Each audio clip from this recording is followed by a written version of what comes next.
interested in photo ops.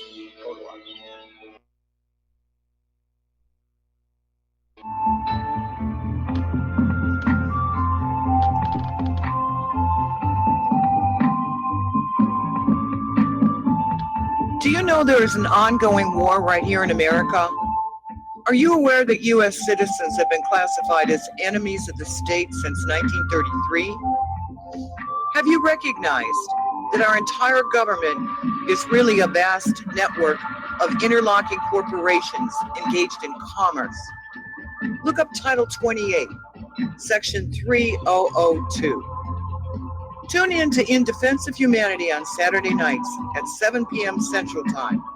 Find out what's really going on and learn how to protect yourself and your family as flesh and blood men and women living in a corporate reality.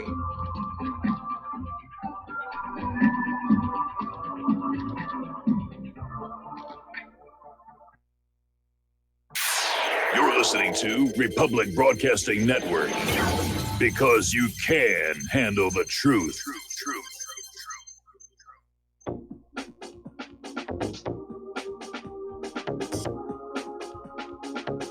What really happened with your host, Mike Rivero, because World War III is a really bad idea. Here is your host, Michael Rivero. And aloha, America. Welcome to our show today. It is Thursday, July 12th, 2018. Sure happy it's Thursday. Sure happy it's Thursday. Sure happy it's Thursday. We've got a lot of stuff to talk about today. The phone lines are open, 800-313-9443. Mike is in our control room, ready to answer the phone, put you on the air with your comments and questions. Quick little program reminder, on next Monday, Daniel Amaduri from Future Money Trends will be our third hour guest. And we're working to get more guests here on the show, and better quality guests, and to keep you entertained and informed here. Now, obviously, the big news right now is Peter Strzok is testifying before the Joint House panel, and basically trying to say that having a political opinion doesn't mean that he's biased in his professional conduct. The Democrats are just trying to stall and pat it all over. And it's going back and forth. At one point, in his opening statement, Peter Strzok came out and said that his anti-Trump bias was actually an act of patriotism, and the Democrats just cheered at that. Yes, it's patriotic to oppose the President of the United States of America. So they're going back and forth. But a few little interesting tidbits have surfaced. I mean, Trey Gowdy is basically out there saying Strzok doesn't even think he's biased.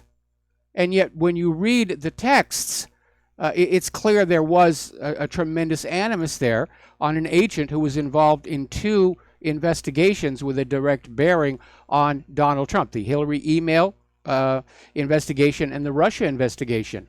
He should have been removed. And interestingly enough, Peter Strzok is out there saying that he was not removed from the Mueller team because of his bias. He was removed because of the public perception of the bias. And he wasn't really biased, but they thought it looked like he was, and therefore that's why they kicked him off the team. So it's just going back and forth, and he's still in front of the cameras here, and I'm looking at the closed captioning. Now, interestingly enough, Peter Strzok has admitted that his computer was the one that was used to change Hillary Clinton's crime from grossly negligent to extremely careless. No bias here. And this is really significant, because if you get into Title 18, there's a provision in there that says you can be prosecuted for being grossly negligent. So they took that wording out, knowing it would trip off people and say, well, there's the definition said, well, she was extremely careless, but Title 18 doesn't say extreme carelessness. There really is no difference between grossly negligent and extreme careless. They were nitpicking at words, trying to save Hillary Clinton here. Now, Peter Strzok has also acknowledged that the FBI let him decide what texts he thought were relevant to hand over to the Inspector General. So talk about, the fox in the hen house. They were basically allowing Peter to aid in the investigation into Peter. Now, Lisa Page, of course, stood up her subpoena yesterday, and a lot of people are very angry. Goodlatte and Gowdy have given Lisa Page attorney 3 options to avoid contempt charges scheduled for tomorrow, Friday the 13th. And they're saying she can appear tomorrow, or she can present herself for a deposition tomorrow, or do both. But Lisa Page tried to explain away why she didn't show up by saying that the FBI refused to give her access to documents that she needed to present to the congressional investigators. And a lot of the congressional investigators are very furious about that. They're not buying it. So Lisa Page's attorney, Amy Jeffress, claimed that Lisa and I went to the FBI today to review the materials that were previously produced to Congress related to her proposed interview, but after waiting for more than 3 hours, we were not provided with any documents. So that's her excuse. The FBI ate her homework.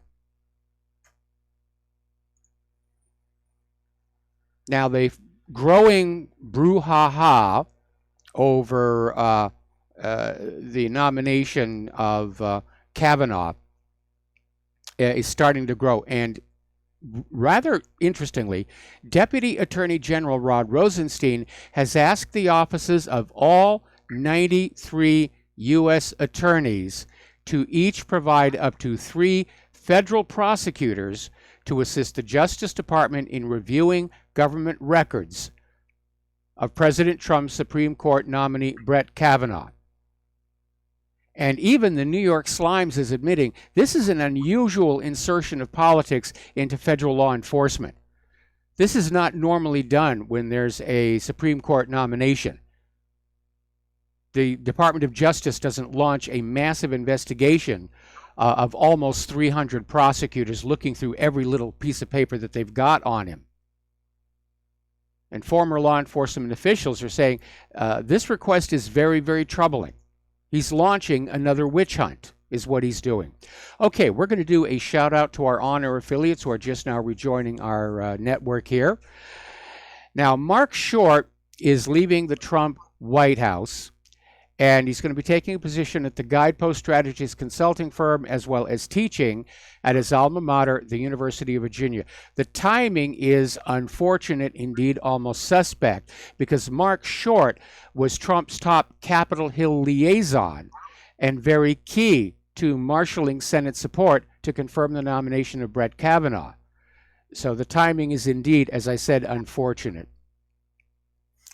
Now, interestingly enough, Lanny Davis, the former special counsel to President Clinton, said Wednesday he would advise Hillary Clinton not to run in 2020 for her family's sake. And the article is out there saying speculation that she's mulling about throwing her hat into the ring. And so Lanny went on to say she has so much to give in public service, and for her sake and her family's sake, she has so much to give in public service. I hope she doesn't put herself through it again. Now, Davis is currently a member of the legal team representing President Trump's former attorney, Michael Cohen. Now, this is very interesting. For her family's sake, has somebody decided to send a warning to Hillary Clinton? Because this Lanny Davis has to know Hillary's already made the decision. She probably made the decision right after she lost the election in 2016 that she was going to be back in 2020. Because we're already seeing the machinations needed for Hillary to basically rig the election again. The flood of illegal immigrants into our country and the push to have them all registered to vote. The brown shirt tactics in the streets, terrorizing conservatives and Trump supporters. And of course, the very liberal management of all corporate social media installing filters to block all conservative content whatsoever. I think all of this is connected to the fact that Hillary is in fact going to run again in 2020. Now, Maxine Waters is continuing with her diatribe, and out there saying that Democrats should confront Republicans in public, Republican officials, Republican voters, and fell back on that idea that civility is part of white supremacism. That's it. That anybody who's calling for civility in the political actions out there in the streets, well, they're obviously white supremacists. They're being racist when they say, please don't beat up on people and scare the children. And a New York Times op-ed that declares that civility is the misguided obsession of white America. And according to a liberal down at CNN, not being harassed while you're having dinner is a form of privilege. So they're really ramping this up. They're not backing off. They're encouraging it. The corporate media is encouraging it, and that's why I think it's part of Hillary Clinton's strategy to come back in 2020. Now, Michael Moore went on Bill Maher's politically incorrect show, and literally the two of them were calling effectively for civil war. And they were out there mongering the fear as hard as they can and trying to get the brain-dead liberal millennials to hit the streets and cause mayhem. Go on out there and do your patriotic duty and cause chaos. So this is a full-court press for violence in the streets of America. And I do think all of this is part of Hillary's grand strategy to get herself into that White House. So is Lanny Davis really unaware that Hillary has already made the decision? Or was that comment about, for the sake of her family, was he the one telegraphing a warning? Because we know there's a lot of people who don't want Hillary to run. I certainly don't. There's a lot of people in the Democratic leadership want her to go away. She has destroyed the brand.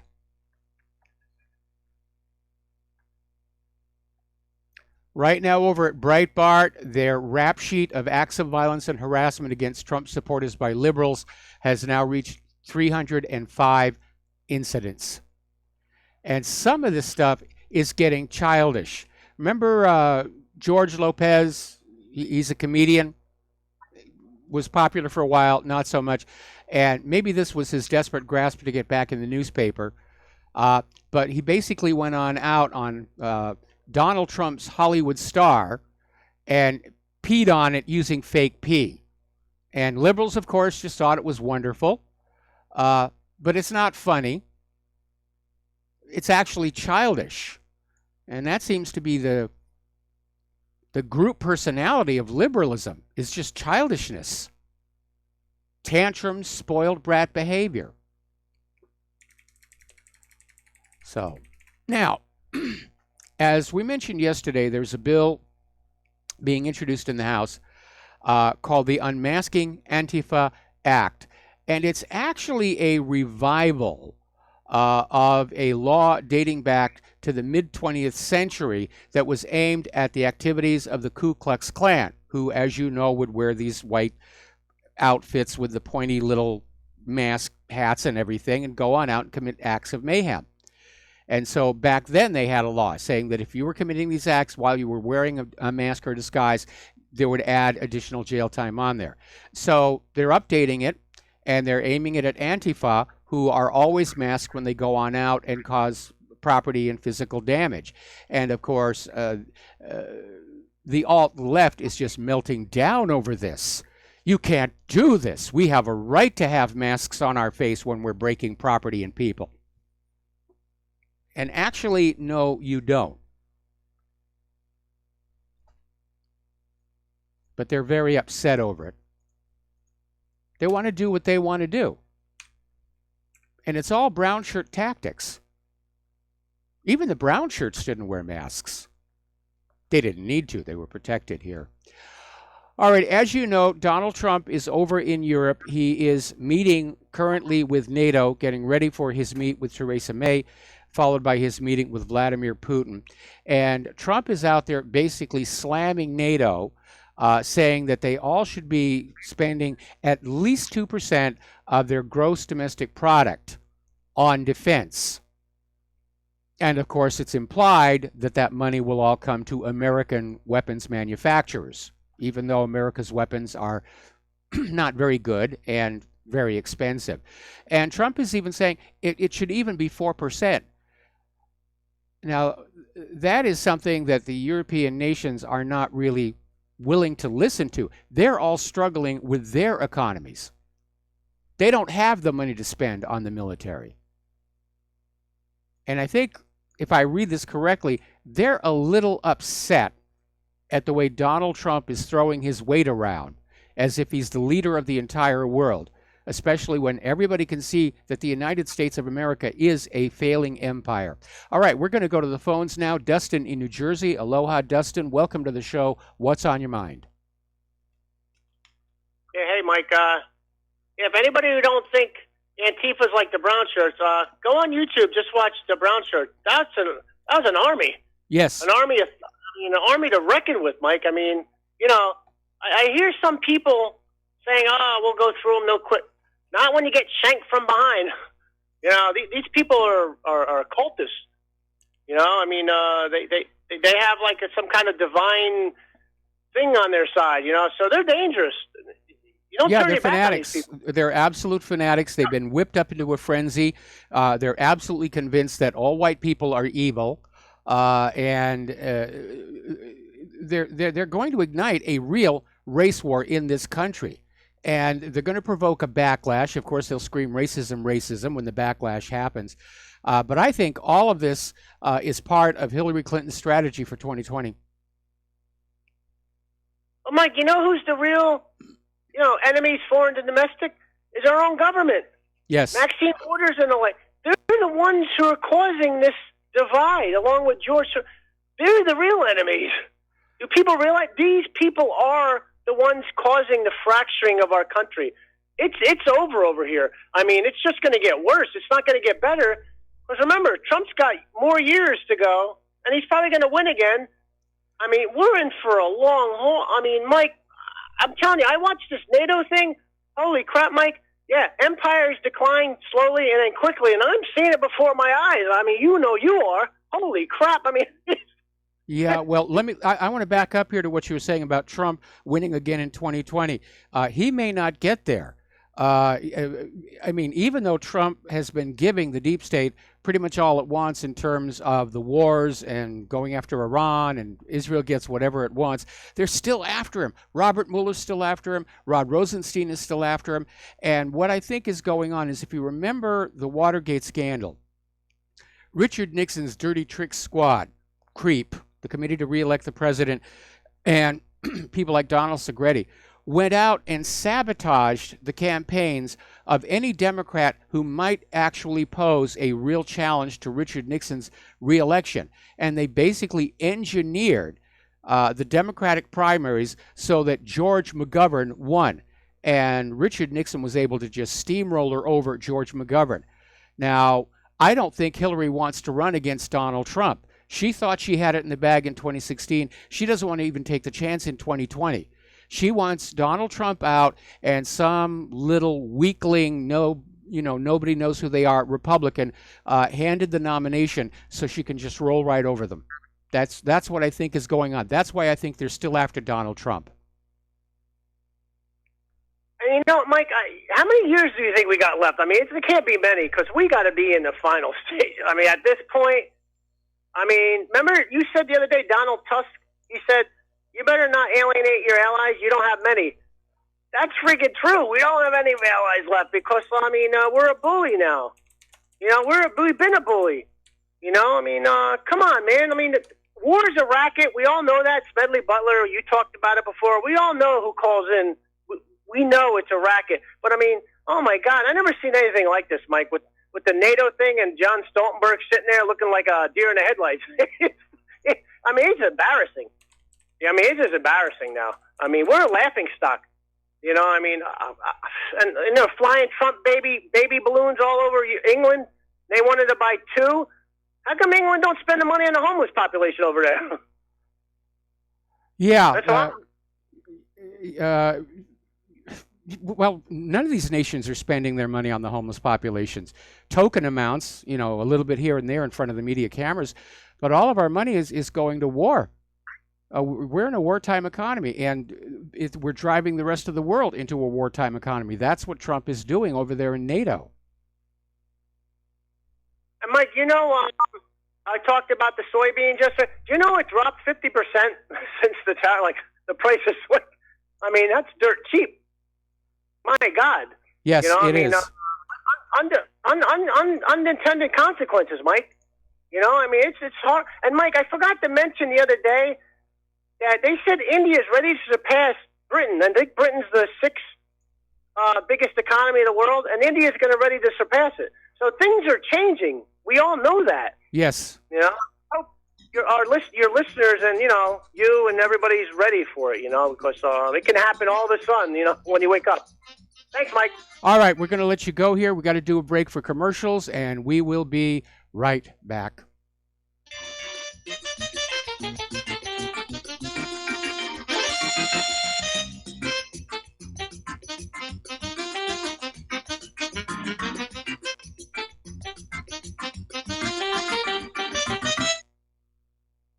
Corporate media dominates the American opinion. Finding independent voices that counter this avalanche is becoming increasingly difficult. With the endless corruption running rampant throughout our government, independent voices are needed more than ever to battle the offensive against our freedoms and liberties. As a listener of RBN, no one understands this concept better than you. Now it's up to you to do your part. The time has come for you to take action and begin broadcasting the truth to hundreds or thousands of people every month. Sound impossible? Quite the contrary. With pointed slogans from LibertyStickers.com, you can reach countless sleeping Americans unaware that they live in a real-life wonderland. LibertyStickers.com has a huge inventory of political bumper stickers and messages that reflect the truth about our government, our politicians, and the future of America. With so many in stock, there's one perfect for you. Visit us today at LibertyStickers.com. Again, that's LibertyStickers.com. Do your part. Your voice is important. Let it be heard. Folks, we're living in a world the likes of which we've never perceived any clearer than we do now. The plan for global governance has been in the works for generations and would have likely been achieved by now, but for the fact that the globalists left open their Achilles heel. With all their tools, Federal Reserve System, fiat currency, no child left behind, and then Common Core education introduced to our schools to dumb us down, vaccines, pharmaceuticals to lobotomize us, GMO foods, insertion of compromised or bought and paid for politicians, judges, mainstream media propaganda, all pieced together like a puzzle designed to ultimately bring the world under submission. But with all their strategy, they forgot one thing: knowledge. And knowledge is power. With knowledge, their bombardment is nullified. Folks, with that, as brilliant and knowledgeable as you've become, among the wisest audience of any radio audience in the world, and you are, I want you to take a moment to reflect and ask yourself, how much of that knowledge did I obtain from Republic Broadcasting Network? How high has my consciousness been raised since I've been a listener? How fast am I now able to discriminate truth from fake news by being a Republic Broadcasting listener? How clear am I now able to see the world since I've been listening to RBN? Ask yourselves those questions, folks. Then ask yourself, what is that knowledge worth to me? Like my morning coffee, how would I survive without it? A voice of truth in a sea of lies. Do we not all need to make sure it survives? Like public broadcasting, we are now finding we can only survive with listener support. Censorship, advertisers being attacked, truth itself being attacked. It's the only way through this. We at Republic Broadcasting humbly ask you to become a supporter. Look at your budget and make a determination of what Republic Broadcasting is worth to you and what you can afford on a monthly basis. Go to republicbroadcasting.org and pledge 20, 30, 40, 50, if possible, 100 a month or more if it's affordable. Click the donate button and become a regular monthly donor. Assure both us and yourself that Republic Broadcasting truth will continue to flow like that morning coffee. The network thanks you.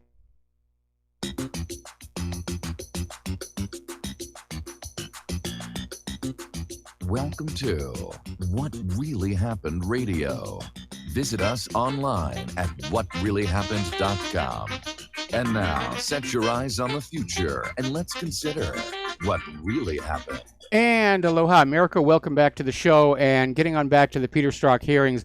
Apparently, Peter Strzok has refused to answer a question related to the Russian investigation, claiming the FBI's lawyers had instructed him not to.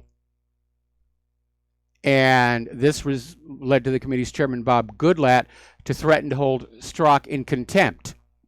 He's not allowed to refuse a question. The FBI's lawyers are not allowed to instruct him to refuse to answer a question. They're stonewalling and covering up yet again. All right, we're going to go to the phones here. Steve Elkins, aloha. Welcome to the show. What's on your mind? Well, I'm watching this too. It's nauseating. It's hard to stomach. But the only time I guess I'm ready for commercials, there's no commercials. It's continuous. Hey, on this investigation here, was Peter Strzok part of the FBI on this investigation with Hillary's email server? At the time, she was also given the instruction by the FBI to not touch the server, to not touch the emails, of which she decided to do otherwise, what she destroyed. 37,000 emails, had the hard drives scrubbed and then hammered. Was he part of that team at the time, or was that after?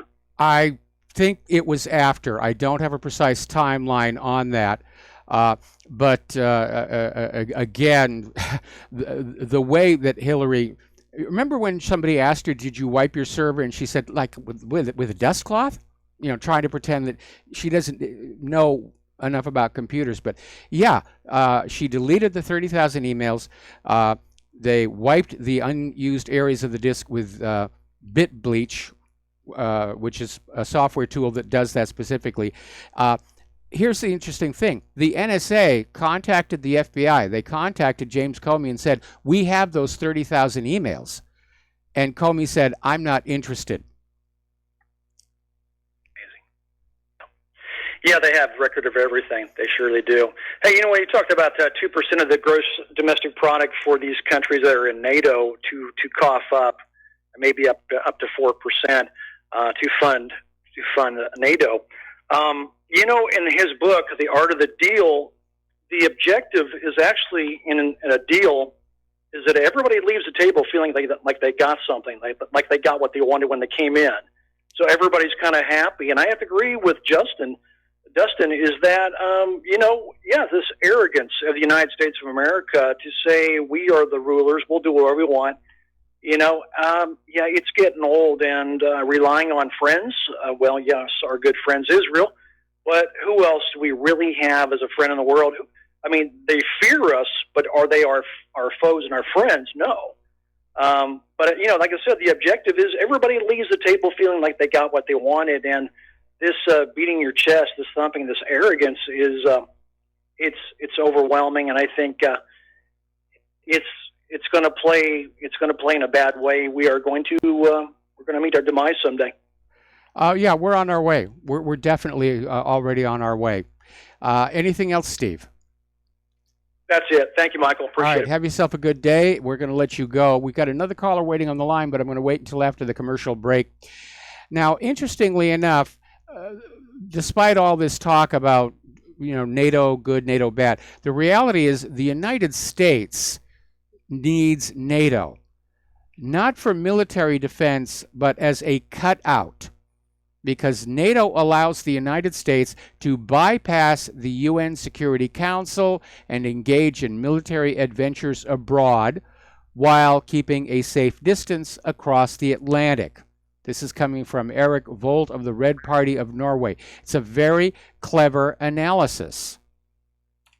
Because in all these adventures we've been seeing, whether it's Syria, Libya, and so forth, there's always a mention. There are always NATO troops involved. It's the coalition here. There's another analysis out here saying that the reason Trump is being tough on our NATO allies is because most of them backed Hillary Clinton in 2016. And so now he's going to get a little bit of payback. And that may be an issue as well. Raul Ilagar Meijer is saying NATO is basically a con game, and that it's like the military-industrial complex here in the U.S. It's just all about the money. Telling the people they're under threat from some enemy and saying, you've got to give us your money so that we can have nice weapons and airplanes and ribbons and medals and buttons and stuff and all that kind of good thing. Now, there's one rather interesting story that came out of Russia today where journalists at the NATO summit were talking to Donald Trump, and And Donald Trump made the comment he thinks he could pull out of NATO without congressional approval. And according to Politico, Trump has warned his allies that they would need to radically increase defense spending or the U.S. will go do our own thing, meaning leave. Now, I have to be honest, I don't know if Trump is correct on this or not. I know that getting into a treaty requires ratification by the legislature, but we've seen presidents in the past just walk away from treaties all on their own. Bush walked away from the ABM treaty. They've walked away from the Nuclear Non-Proliferation Treaty as far as Iran is concerned. And they certainly walked away from the Iran deal. All right, we're going to take another break here for commercials. Back with a phone call after these few words.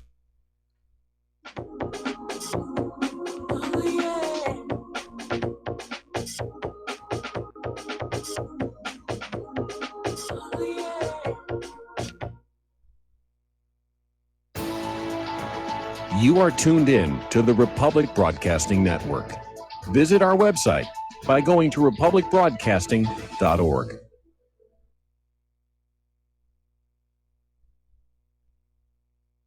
Homeowners, if your lender has gone out of business or sold your transaction to another lender or servicer, you may be the victim of a wrongful foreclosure resulting in the loss of your home. If you've already lost your home, are in foreclosure, or even in good standing, you can challenge the mortgage transaction's illegal issue and your property can be restored to you, and your foreclosure can be stopped or reversed and the mortgage transaction declared unenforceable. State laws, U.S. title codes, the Uniform Commercial Codes, and U.S. Supreme Court rulings have upheld that defective mortgage documentations can reverse or stop foreclosures and enforce property title claims in favor of the homeowner. We are having successes in stopping the process of foreclosure, the enforcement of the foreclosure judgments, the sale of property, and evictions after the sale. We are not attorneys, and we don't give legal advice. We are a professional team of legal researchers, providing forensic mortgage audits and expert witnesses. We have the knowledge to produce the evidence and enforce laws regarding your legal issues. We've been in business for 12 years without a complaint. Consultations are free, and we provide a free title search to confirm if your mortgage has legal defects. Please call 855-253-3748. 855, 2, keep it today. Corporate media dominates the American opinion. Finding independent voices that counter this avalanche is becoming increasingly difficult. With the endless corruption running rampant throughout our government, independent voices are needed more than ever to battle the offensive against our freedoms and liberties. As a listener of RBN, no one understands this concept better than you. Now it's up to you to do your part. The time has come for you to take action and begin broadcasting the truth to hundreds or thousands of people every month. Sound impossible? Quite the contrary. With pointed slogans from LibertyStickers.com, you can reach countless sleeping Americans unaware that they live in a real-life wonderland. LibertyStickers.com has a huge inventory of political bumper stickers and messages that reflect the truth about our government, our politicians, and the future of America. With so many in stock, there's one perfect for you. Visit us today at LibertyStickers.com. Again, that's LibertyStickers.com. Do your part. Your voice is important. Let it be heard. Without the right accessories, any guy can be off the mark. Whether you've invested thousands in your arsenal or you own a single trusted firearm, a visit to AROutfitting.com is in order. It's one of the finest online selections of tactical optics and AR parts and add-ons, like EOTech, quick target acquisition with no peripheral loss. Browse the full range of Nikon scopes and binoculars. AROutfitting.com can illuminate your world with Streamlight gun-mounted lights from keychain to large handhelds up to 1,100 lumens. Find some stability with Battenfield tactical bipods. AirOutfitting.com has CMMG gun parts, barrels, assemblies, handguards, part kits, and more. Plus mag-full clips and magazines. I know I've got you excited, so take a breath.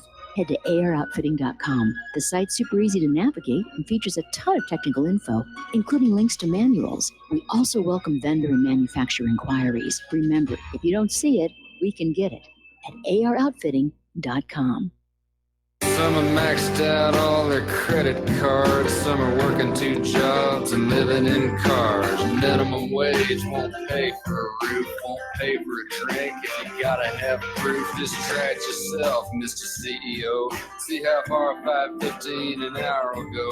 Take a part-time job at one of your stores. I bet you can't make it here anymore. And aloha, America. Welcome back to our show here. We're going to go back to the phones. Kathleen in Paris, aloha. Welcome to the show. What's on your mind? Hi, Michael. What's on my mind is another broadcaster for RBN, I found out, is Dr. Jennifer Reynolds. I'm so sorry. Jennifer Daniels. Do you know her? I know of her. I've never met her. Okay. Well, you need to. And we all do. And I stumbled onto her because she's doing interviews with different people. The first one I heard her was on Sarah Westall interview. And so then I started searching around for other interviews, and she's kind of on the interview circuit with other people. And she's one of these alternative medicine doctors that doesn't go along with American Medical Association practices. And when she was in practice in New York City, she was not towing the line, giving out prescriptions like she should, and the pharmaceutical company came to visit her, and hospital came to visit her, and she was in disfavor with the medical association. And soon she felt the heat and decided she should just get out of the States. And so now she's living in Panama. And so I don't know how she got to be a broadcaster also on RBN, but that's great. I never heard of her there. I only listened to you on RBN. But what she decided to do was to try to find the secret that the ancient slaves, medicine, because they were never sick. And in fact, the plantation owners went to them to say, I'm sick and what should I do? And so she went searching for this secret protocol that the slave grandmothers used to keep people healthy. And she found it. Or she found it. Yeah, she found it. And it would be great to have her on. Well, I'll look into it. Thank you very much. Yeah, I spoke to Mike he verified for me that she was just on one of her interviews. She spoke about that she was an RBN broadcaster. So that's just, I'll repeat so people can look her up if they want to. Jennifer Daniels. Okay. She has a website, and do you want me to tell you what her secret protocol is? Yeah, sure. Go for it. It's turpentine and sugar. Oh, yes. Now I remember that one. And having grown up with turpentine as a fact of life in my childhood, I'm really not sure about that. I'd like to see some more verification on that one. I've heard this from a lot of different people, and I'm hesitant. I'm hesitant until there's a little bit more empirical evidence. Well, one of the empirical evidence is that we've all heard of Merck, the pharmaceutical manufacturer, Merck. Yes. It's Merck Pharmaceuticals. Yes. Well, they started putting out a publication in 1899 listing all the different diseases and what you could use to treat them. And in 1899, the first year that Merck did this publication, turpentine was listed as a treatment for every single thing. Well, since then, it's gone away, and, she speculates as to why this treatment was lost that the grandmothers were using. And in fact, if you go on her website and you get her free, there's a PDF download that you can print and read, and she tells all about it. And I read that today. Okay. And yes, I'm a believer. But Well, you yeah, know me, I try and avoid belief, and I'm certainly willing to look into it. But uh, I, let's just say I'm unconvinced at this point. But I'll tell you what I will do. I do have this copy of this herbalist medicine book, and I actually had a first edition, but I donated to a museum. I regretted that, and then somebody actually found a reprint of it and sent it to me. So that is in my bookcase. I'll take a flip through there later today and see if it mentions turpentine. Okay? is it Merck? No, it's not by Merck. Oh, okay, Okay? okay, great. All right. So bye-bye. Thank you very much for the phone call. We're going to let you go. I have something. I do have something about NATO also. Oh, okay. Go for it. About 10 years ago, I was living in Italy, and one of my English students was an Italian naval officer. And he said something strange to me one time. We were talking about, politics and everything. And he said that he thought that the reason NATO was worth saving, now this is just his opinion, was because of not this North Atlantic Treaty. None of that was important. He said what's important is the organization. That it takes time to set up an organization. And he felt like that the effort that had been put into creating the organization itself was the valuable thing. That, for example, just got one idea in my head, was that something small like refueling an airplane in flight requires a little part, and if you destroy all of an organization, then you lose a lot is lost. Well, I have a problem with that, and I'll explain why I have a problem with that. It can take a long time to set up an organization. That's true. That's not a reason to perpetuate it if the purpose for the organization no longer exists. It took a long time to set up the organization for the Apollo Moon program. But after that final flight, there wasn't really a reason to keep that organization together because its purpose was no longer there. And a lot of people are questioning whether NATO really does have a purpose in the modern world or if it's an archaic holdover from the end of World War II. Yes, well, I do too. I'm one of them. I was just throwing out what this naval officer said, and for your comment. Okay, well, thank you for the phone call. We're going to let you go. Get on back to the news. Now, as you know, one of the ways the deep state are still trying to go after Donald Trump are with all these sexual allegations. And most recently, they've made a big deal about this former porn actress, Stormy Daniels. And she's now in trouble. She was up in Ohio dancing at a strip club at the Sirens Adult Entertainment Club on Cleveland Avenue in North Columbus, for those of you who feel like looking in with Google Earth. And apparently Daniels was dancing, and during her performance,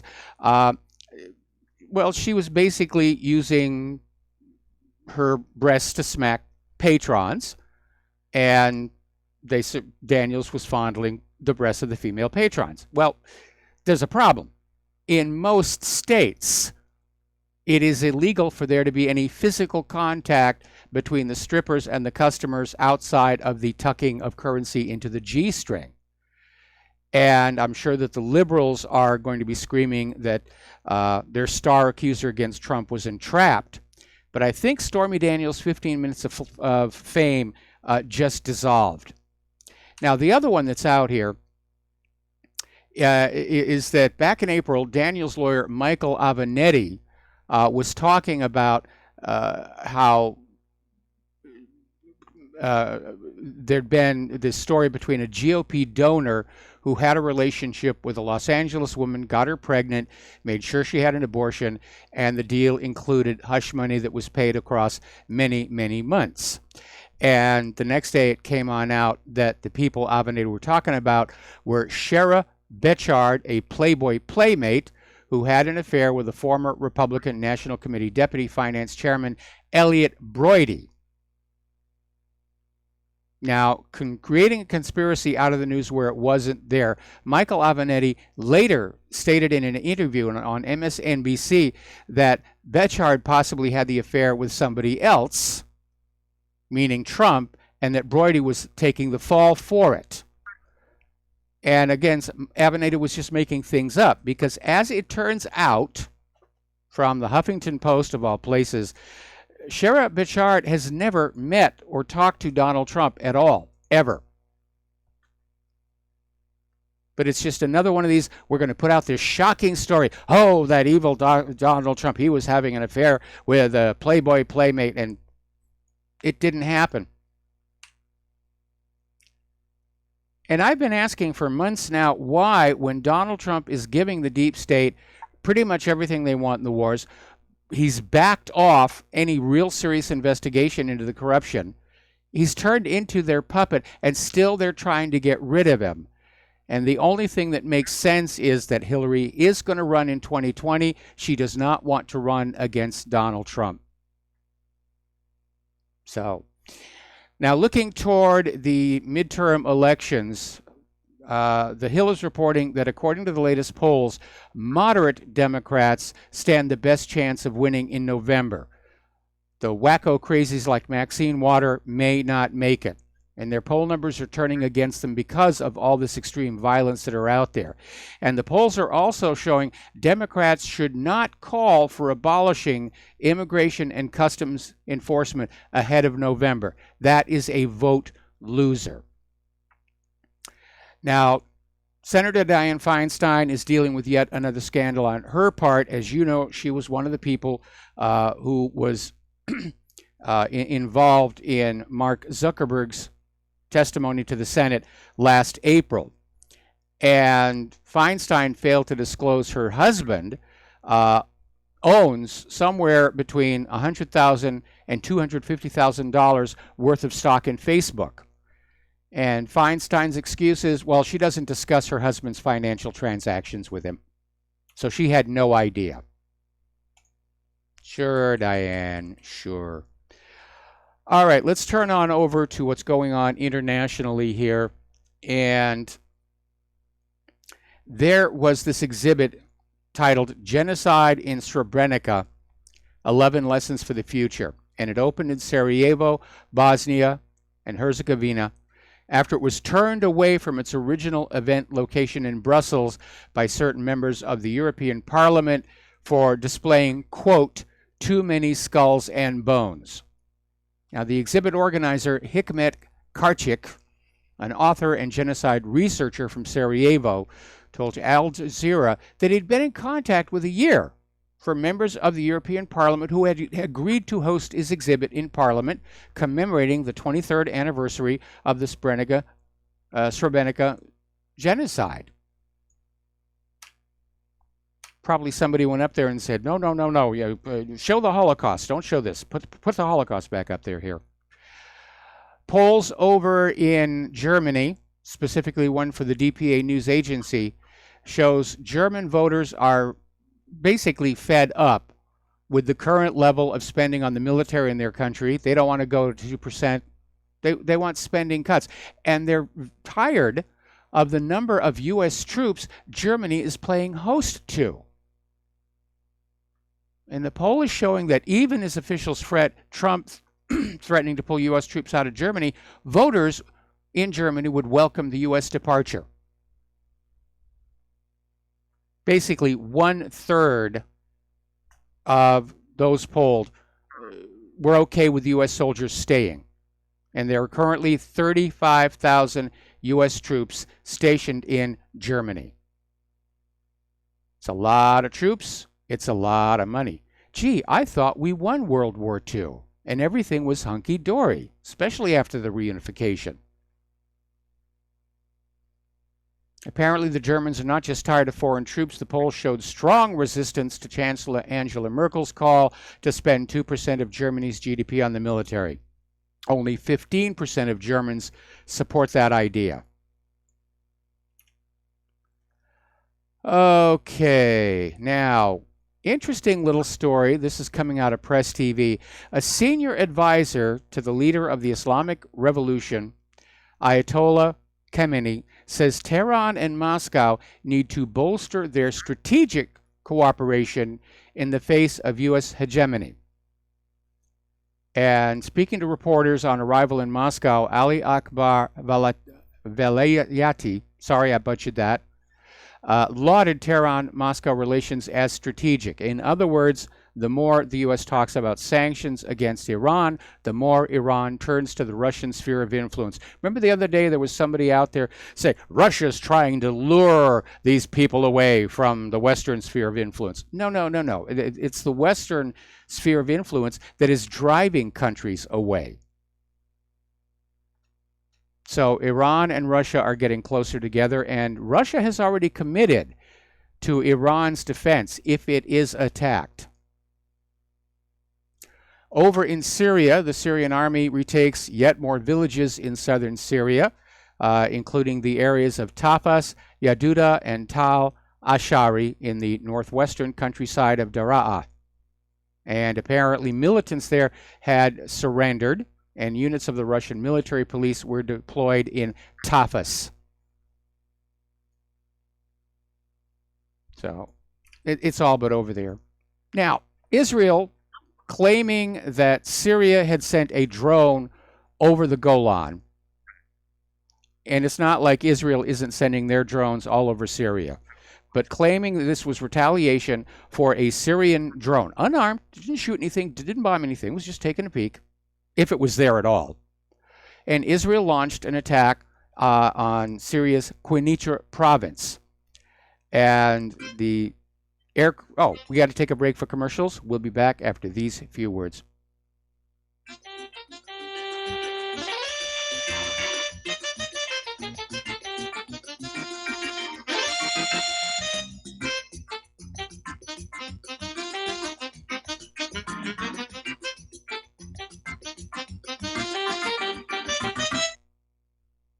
I'm getting older and noticing that my body just doesn't work as well as it used to. So I like to keep fit as possible by hitting the gym a few times a week. Recently, I started having a nagging bicep pain, and it got so bad I couldn't even lift the weights. When I was complaining about it to a friend, he told me about Angioprim. He said chelation helps remove toxins, heavy metals, and cholesterol in veins and arteries that may cause blockages. You know, after just 1 week of taking Angioprim, the pain was gone, and now I'm back in the gym full strength. Scientific research proves the active ingredient in Angioprim has superior oral chelation action that helps promote cardiovascular health. So to learn more, go to angioprim.com. That's ANGIOPRIM.com, or talk to a trained consultant. Call Angioprim toll-free at 877-882-7221. You'll feel better with more energy. Call 877-882-7221 or go to the website angioprim.com. Did you know that neither the American Medical Association nor the American Bar Association were established to benefit the American people? Have you recognized that in our country, healthcare has little to do with health, and that our court system has nothing to do with justice?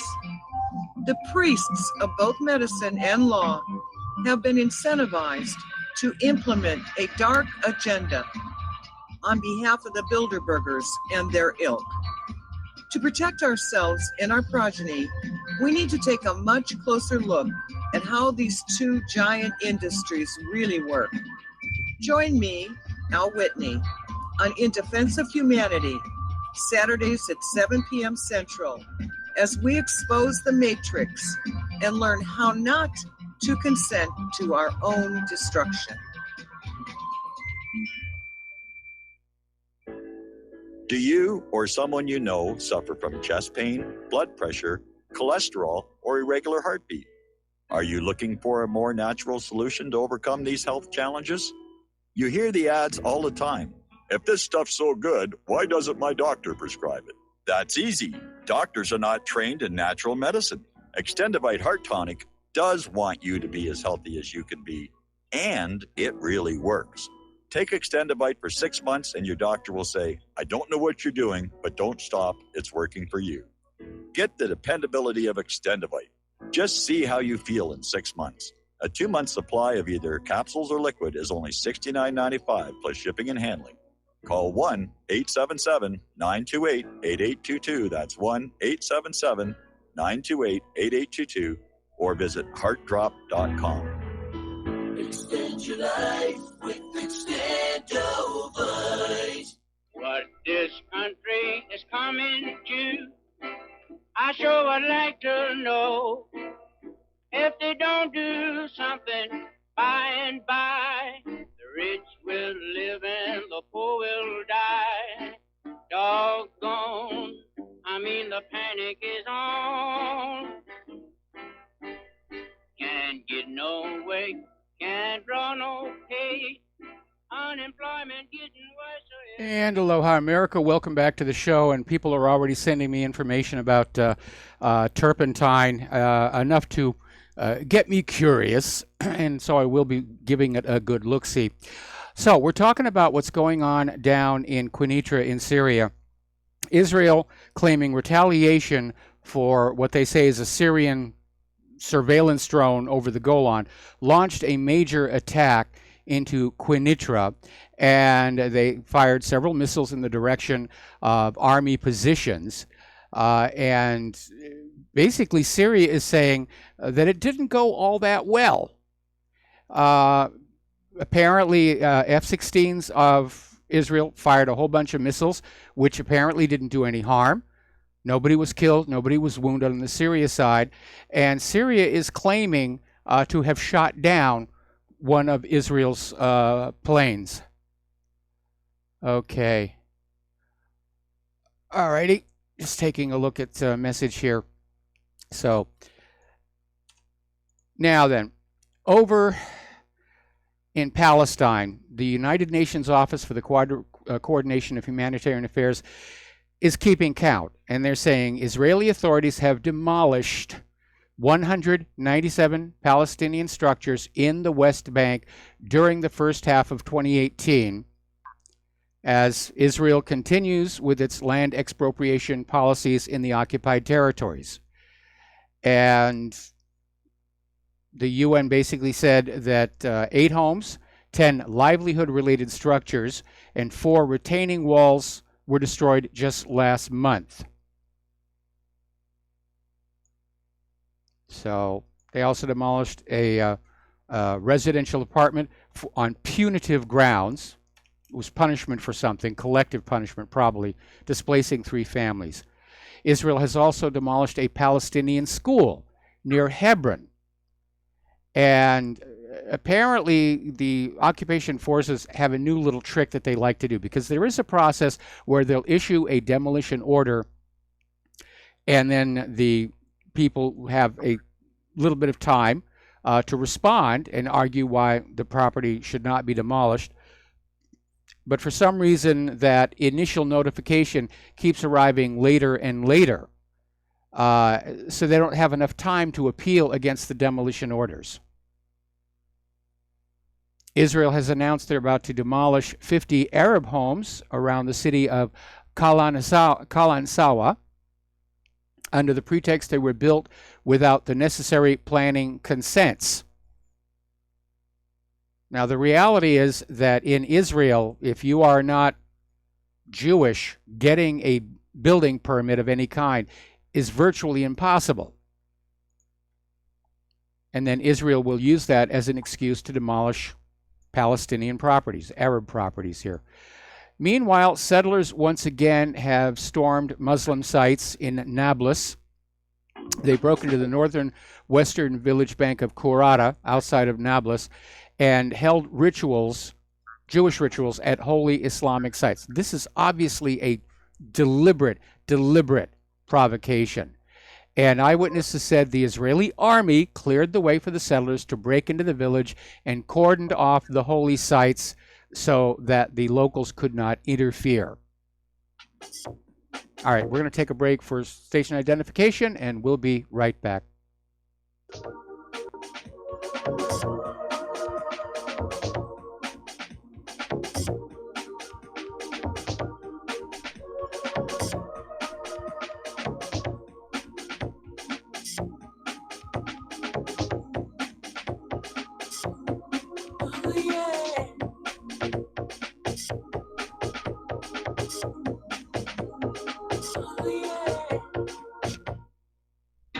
Without the right accessories, any guy can be off the mark. Whether you've invested thousands in your arsenal or you own a single trusted firearm, a visit to AROutfitting.com is in order. It's one of the finest online selections of tactical optics and AR parts and add-ons, like EOTech, quick target acquisition with no peripheral loss.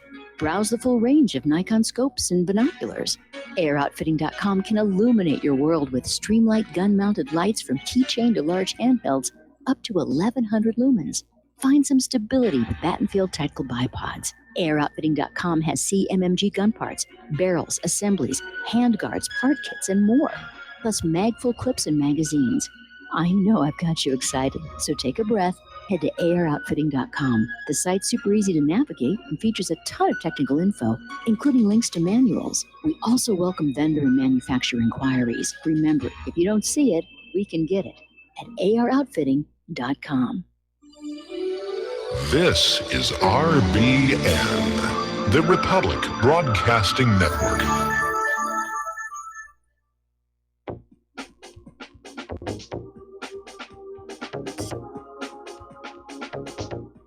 What really happened with your host, Mike Rivero. You're listening to the Republic Broadcasting Network, where you'll find out what the Fukushima's going on.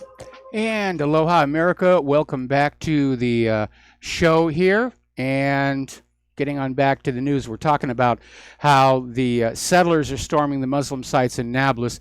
This is something we're starting to see all over. Of course, we know about how the settlers have been going into the Al-Aqsa Mosque on an almost daily basis now.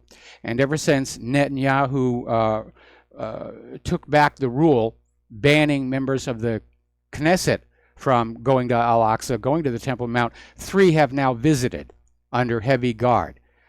This is clearly Netanyahu's attempt to provoke a reaction, to trigger a new intifada that he could use to justify just uncorking all of Israel's military on the Palestinians.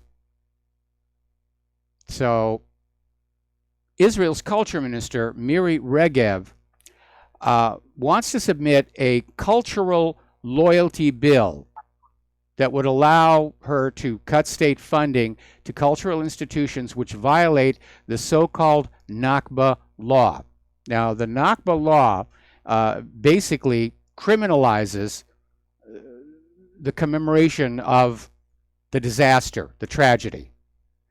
And obviously, the Nakba Day sits right on top of the celebration of Israel's birthday. And Israel wants a purely positive image on their birthday, and so they're punishing people who remember that Israel was built on land stolen from the Palestinians.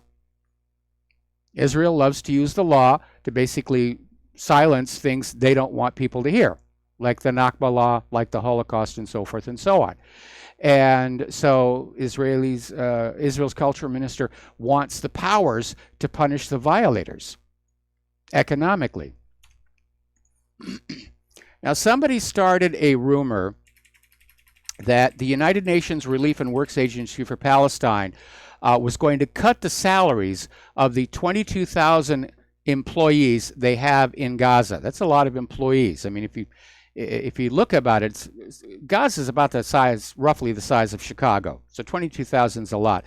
But yesterday, the UN denied all these reports and said it was false, it was incorrect, more fake news. Now, you probably remember a while ago, back in 2016, there was this incident that was caught on video and outraged the world, where there was a Palestinian who was wounded and lying on the ground and not presenting a threat, and this IDF soldier just walked up and shot him in cold blood. And that was Elor Azaria. And he received a very light sentence. And when he was recently released, and when he returned to the scene of the crime, he was greeted like a conquering prince, a hero. You know, the Israelis love what he did. They think it was great. And again, I don't think they appreciate the optics, what it looks like to the rest of the world. Now, a lot of people are still talking about Jared Kushner's ultimate deal. This is a great deal. It's a wonderful deal. It's wonderful for Israel. But it's totally one-sided. It would strip the Palestinian people of their dignity. And basically what it comes down to is an offer of easing the suffering of the Palestinian people if they will stop demanding their right to return. To just give up any pretenses of justice and ownership of their land, even though the United Nations promised a right of return, even though Israel promised a right of return to become a member of the UN. Kushner's deal is forget all about that. You know, not going to happen. We'll bring you some jobs. We'll give you some money. And Israel says they'll let a little more food in if you'll just go for all of this. And to nobody's surprise, the Palestinians are not interested in that because they want their homes back. They want their traditional lands back. And they're very angry that bit by bit, Israel is chipping away at land that does not belong to them. And the world turns a blind eye, and the United States aids and abets. Now, here's an article. This is out of the Electronic Intifada, and basically says Israel right now has reached the point they want to break Gaza once and for all. To just absolutely trash it so that they're never going to come back and start asking for pesky things like decent food and water, medical care, or medical supplies. And Israel, like I said, there's clearly provocations with all these settlers going into all these Muslim sites. And it looks like there's a new intifada and a new war in the offering. And this could be the last one. And I think Israel's attitude, knowing that the Hasbara has failed, knowing that people are not believing that the world's sixth most powerful military nation is terrified of helium balloons set on fire, we may see Israel just go on into Gaza and literally scrub it on out, annex the West Bank, and just say, now, it's over and done with. Go ahead and scream and shout because we don't care what you think. All right, we're going to do a shout out now to our on-air affiliates who are just now rejoining the network. West Point graduate and author Major Danny Sherzian told Watching the Hawks that the war on terror is actually a battle for basic hegemony in the Middle East. You think? And saying it's going to go on indefinitely. It's a perpetual war. And that was certainly the agenda coming out of the Project for the New American Century, where they were talking about a century of unending war to bring the entire world under the domination of the United States, which meant under the domination of Israel. Now, Lockheed is doubling Patriot missile production. They're getting a lot of new orders coming in from all these areas where tensions are rising, and they're coming on out with an advanced capability, 3 Missile Segment Enhancer, or the PAC-3 MSE, which has a larger dual-pulse solid rocket motor and larger control fins that double the missile's reach and improve performance. So they're out there with a new improved Patriot, and they're all making money because that's what all this war is all about. Scaring ordinary people into surrendering their money so they can build weapons. Reminds me of a quote from George Bernard Shaw from his book Man and Superman, the chapter called Don Juan in Hell. There is nothing in man's industry but his greed and his sloth. His heart is in his weapons. And it does certainly seem to be true.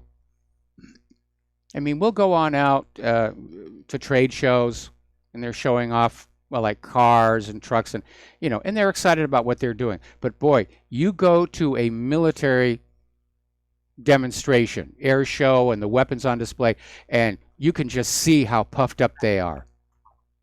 It's like the energy is there, the adrenaline is there. Now, we haven't heard a lot about Yemen. For some reason, it has fallen off the corporate media schedule, if you will. The battle for Hodeidah is still raging on. Saudi Arabia has made gains up that coastline south of Hodeidah. And again, a humanitarian crisis, and you're not supposed to hear about it while we all fret about whether Donald Trump had sex with a playmate. But Saudi Arabia has issued a royal pardon for everything their soldiers have done in Yemen. And this was in response to criticism from the United Nations about some of the reported atrocities. And Saudi officials are saying, we're not doing anything wrong. But ultimately, they were able to get the UN to say that Saudi Arabia will be allowed to investigate its own forces and police themselves. And this pardon shows none of that is going to matter. Nothing will be done. The conquering hordes are immune. The Turkish foreign minister has just announced that Russia will deliver the first batch of S-400 anti-missile defense system batteries to Turkey in late 2019, and goes on to say that Western allies should not question Turkey's purchase of the Russian system. They simply went with the best weapon at the best price. But the United States and other NATO allies are saying they're concerned about the deal. They're concerned about the deal. Worries that the S-400 systems will detect NATO systems as a foe. Well, that's what IFF is for, identification friend or foe.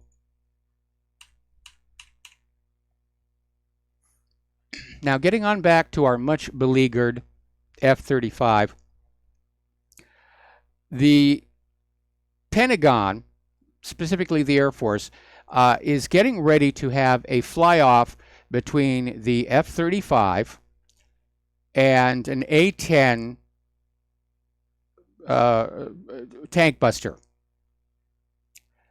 And apparently a big selling point about the F-35 was its ability to support ground troops in realistic combat situations. So they're getting ready to have this fly-off, but already there are allegations that the tests are being rigged to make the F-35 look like it's doing a really good job. After all, the A-10 Thunderbolt is 40 years old, but it has been an amazingly effective aircraft. But there's already allegations that the tests are being manipulated to favor the F-35. And we've seen this before, and this goes all the way back to the Pentagon Wars, and I've talked about this before. It was a book and followed by a movie, and it's based on the true story of the Bradley infantry fighting vehicle. And this one officer who was trying to get the straight dope on just where this project was and where it was going. And after how much it had cost. So it's out there on the internet someplace, and if you haven't seen it, I highly recommend it. It's directed by Richard Benjamin. We have been talking about the poor quality of American weapons in general. There are all kinds of problems with the Gerald R. Ford, Independence-class littoral combat ships, Freedom-class littoral combat ships, and we were talking about how the Zumwalt stealth destroyer has drivetrain problems and is not all that stable in a heavy sea because of that inverted bow. Well, the second Zumwalt class destroyer, the Michael Mansour, is going to have a main turbine engine replaced before the ship can sail to San Diego. And apparently the turbine blades were damaged during the sea trials. These things are fragile. Yeah, I mean, but it looks good, tied up to the docks. I mean, that's got to be worth something here. I remember years ago, as part of a charity thing, Claire and I got the super deluxe inside tour of the battleship Missouri, where we got to go way down below decks and see the combat areas and hold the triggers on the guns and all the rest of it. And it was very obvious that ship was built to take a beating. It was built on the assumption that it was going to have to be out at sea, away from where it could be repaired. It was going to have to survive a beating. In fact, for those of you who come to Hawaii and visit Pearl Harbor and visit the Missouri, on the starboard side, back about 2/3 from the bow to the stern, there is a very slight dent in the railing, the coaming there, which is where a kamikaze plane hit it. Now, fortunately, the bomb in the kamikaze plane didn't explode, but they slammed an entire plane into that ship, and it was a minor dent. Coat of fresh paint, no big deal. And as an historical footnote, the captain of the Missouri gave the pilot a proper military burial at sea. Brothers in arms, as it were. Over in Kuwait, the U.S. has been building a new military logistics hub, basically a military warehouse, big box store. $32 million this cost. It's nearly finished. And apparently they're installing new communications cables and antenna systems. So when they say logistics, they're talking about communications. It's going to be basically a big telephone hub. And they're putting in these antenna systems that will enable both the U.S. and Kuwaiti Air Forces to operate out of Cargo City, which will be the main aerial debarkation point in the Middle East, the U.S. Air Force 386th Expeditionary Wing will be doing that. And so the U.S. is still putting bases all over the Middle East. So let's talk about the economic news here, because it's not all that good. We're looking at this coming trade war. And there's an interesting article that came out from Asia Times on how America's Achilles heel in a trade war is its consumption. And it's saying something that I said the other day, that as the tariffs start to hit and turn into noticeable price increases, consumer spending could crumple. We don't have the extra money to pay the cost of the tariffs.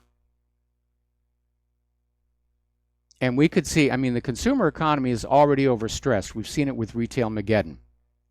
You go down to the shopping malls, you see the retail vacancies. All the iconic retailers who've gone out of business, like Toys R Us. We just don't have that money. It's just not there.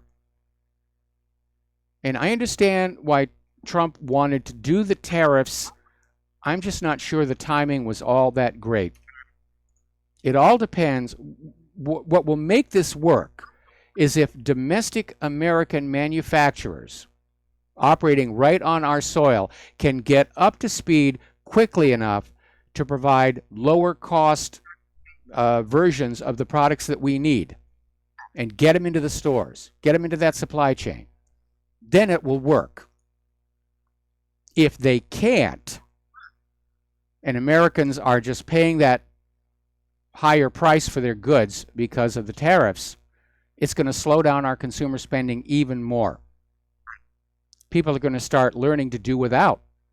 You'll see sales of these things really start to drop. The big box stores are already upset over all of this. Now, a lot of people are saying, if we're looking at a full-on trade war, what can happen? And there is concern that China is in a position to really go after U.S. tech firms, that China is capable of retaliating by simply deciding not to manufacture things anymore and succumb to the tariffs. Apple, in particular, is very vulnerable to China's retaliation. because Apple manufactures all of their computers, the iPhone, the iWatch, the iPad. They're all manufactured in China. And so this could get really, really ugly. And if there is something like an iPad or iPhone or iWatch that you have been wanting to buy, you need to get it now. We may be in a situation where certain imported products are not just more expensive, they're simply unavailable. So you need to think that through very, very carefully. Okay, we're coming up here on a commercial break, and we will be back after these few words from our sponsors. So stay tuned.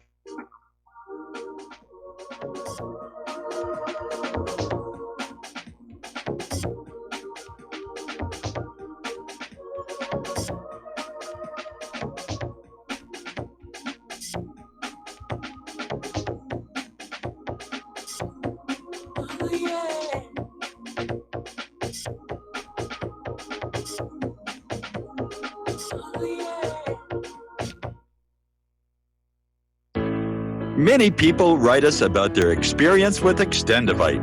Allow me to read you one from Amazon.com. I just wanted you to know I saw my doctor and I laughed because he said, "I don't know what you're doing, but keep doing it." I have been taking Extendivite. I had borderline high blood pressure, heart flutter, high cholesterol.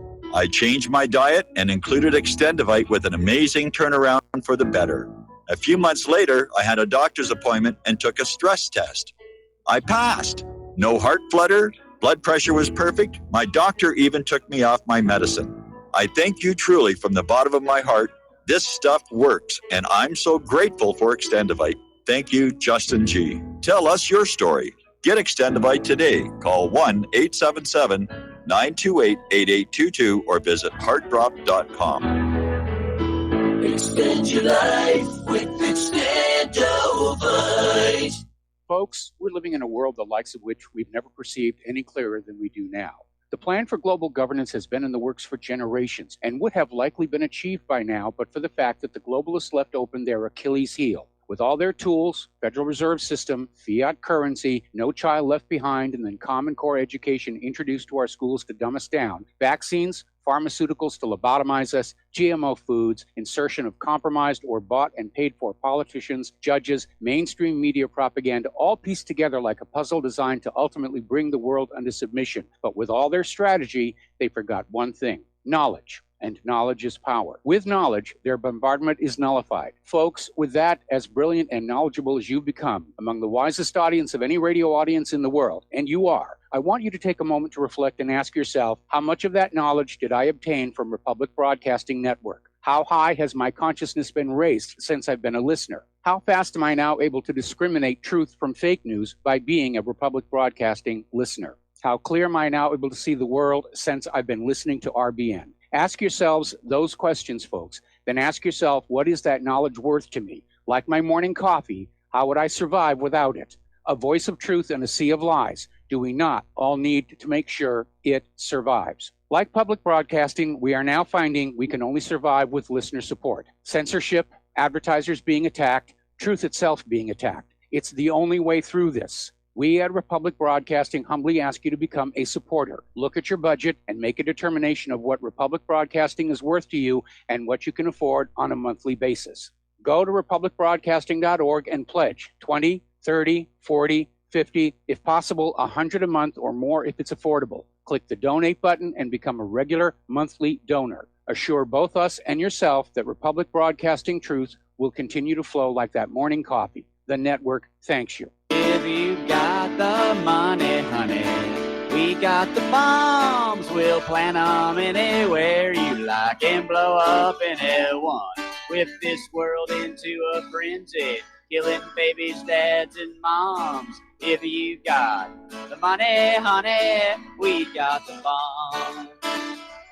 If you got the money, well, we won't say we did. The towers in New York. And aloha, America. Welcome back to our show here. And once again, Republic Broadcasting does need your help. It needs your support. It needs your love. And especially if Hillary is running again in 2020. It's going to be a long, long fight. And we need all the help we can get. There's no such thing as too small of a donation. So the postal address to send a check, money order, or if you prefer anonymity, cash, is Republic Broadcasting Network, 2251 Double Creek Road, number 302, Round Rock, Texas, 78664.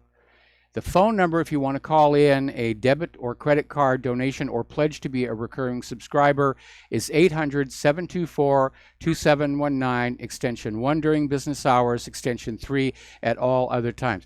And I know you're tired of hearing me constantly out here doing the beg. And I have to be honest, I'm tired of having to do the beg. But it's necessary right now. So Republic Broadcasting needs you. Getting on back to the news here, there's another aspect to the trade war with China, and it has to do with the rare earth metals which have become indispensable to high-tech electronics, especially those used in the military. We're talking about minerals like dysprosium, europium, neodymium, lanthanum, and yttrium. And they have all these high-tech applications and a history of scarcity, except that China has a lot of them. And that if we get into a trade war, we could find American companies basically cut off because domestic supplies are nowhere near enough to keep things going here. Now, one of the reasons why this pending deal with North Korea would be a good idea is it turns out North Korea has a pretty sizable store of these rare earth minerals. And I think it would be a good idea to stop making stink face at North Korea, let the Koreas reunify, and just go on in there and make a deal with North Korea so that China is not able to weaponize their rare earth minerals. But hey, nobody in Washington, D.C. listens to me anyway. Bank of America is issuing a warning saying that if the U.S. gets its way with Iran, oil could spike to $120. Now, the U.S. is trying to get countries to stop buying Iranian oil, although Mike Pompeo is out there saying they may issue waivers to certain favored companies or nations. But they basically want to choke Iran off. They want to starve the people of Iran to the point of rebellion. That's what they're trying to get going here. But it means that there will be global shortages. Now, the United States has been bringing more of their oil and gas online. The U.S. itself is on the verge of being the largest oil producer on Earth. There have been some hiccups along the way, like the Gulf oil disaster and the fracking problems. So I don't think we have to worry about a domestic supply. But as scarcity goes up, demand goes up, the price goes up. We'll all pay it. Except China, yesterday we were talking about over in China, an independent Chinese refiner was saying he was going to stop importing oil from the United States and start importing Iranian crude, and as of today has started to do exactly that. So Iran has a customer for their oil, and the U.S. less so. All right, we're going to take a phone call. Kevin in Montana, aloha, welcome to the show. What's on your mind? Mike, I've been listening to Stu Webb, Minnesota, that was. For quite a while. And he's always talking about Larry Mizell, who runs the Jewish mob out in Denver, and Norman Brownstein, the Bush family attorney and such, how he paid off, through Chubb Securities, Bill Clinton's payment to Paul Jones and such. I'm not hearing anyone at Republic Broadcasting talk about the Jewish mob out in Denver. Why is that? Probably because none of us live in Denver. We're dealing with the immediate issues of the war, the politics and the corruption, and Jewish mob owns the Bushes and Clintons. Rivero, get your fucking act together. Okay, we're going to drop you here right now because we do not allow that language on there, and we're going to ban him as well.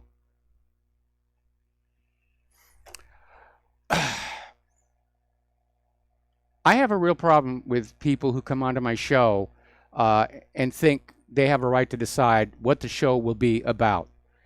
And I have another problem with people who come on in here pushing Jew this, Jew that, because that only allows our distractors to say, oh, they're anti-Semites, they're Jew haters over there.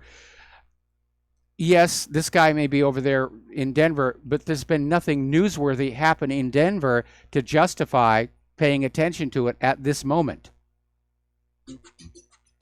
So we're going to take another break for commercials, and we'll be right back.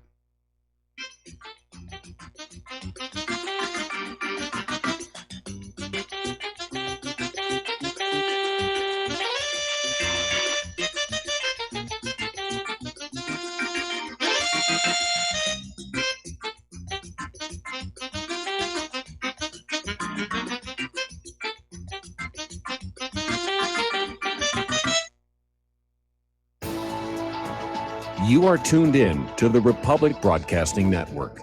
Visit our website by going to republicbroadcasting.org.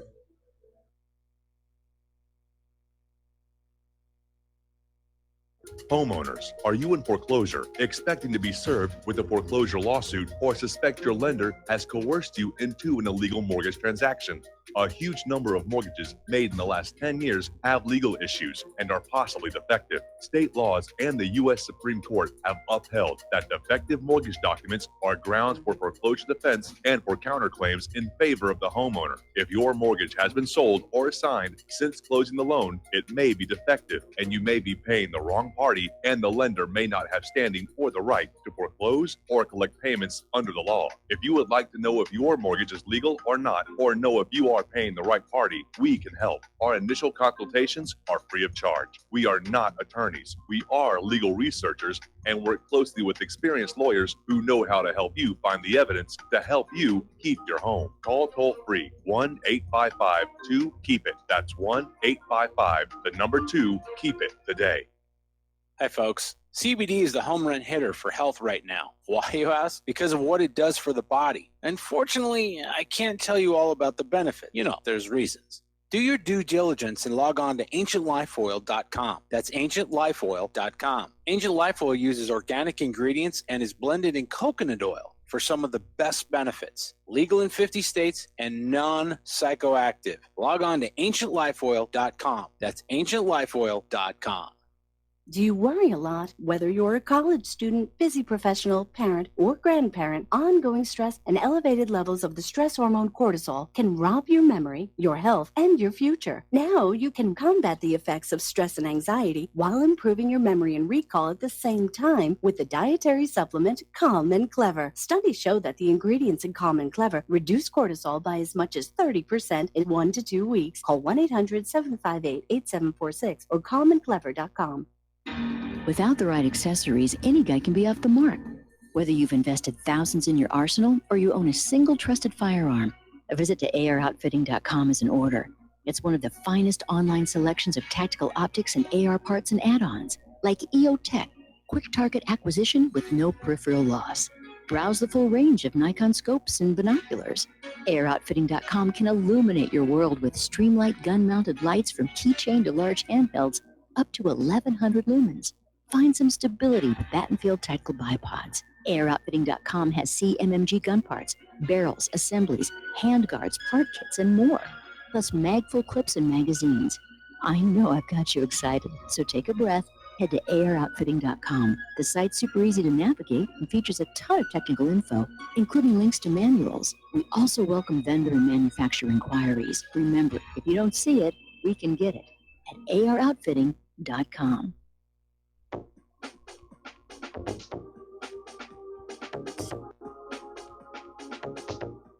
What really happened with your host, Mike Rivero.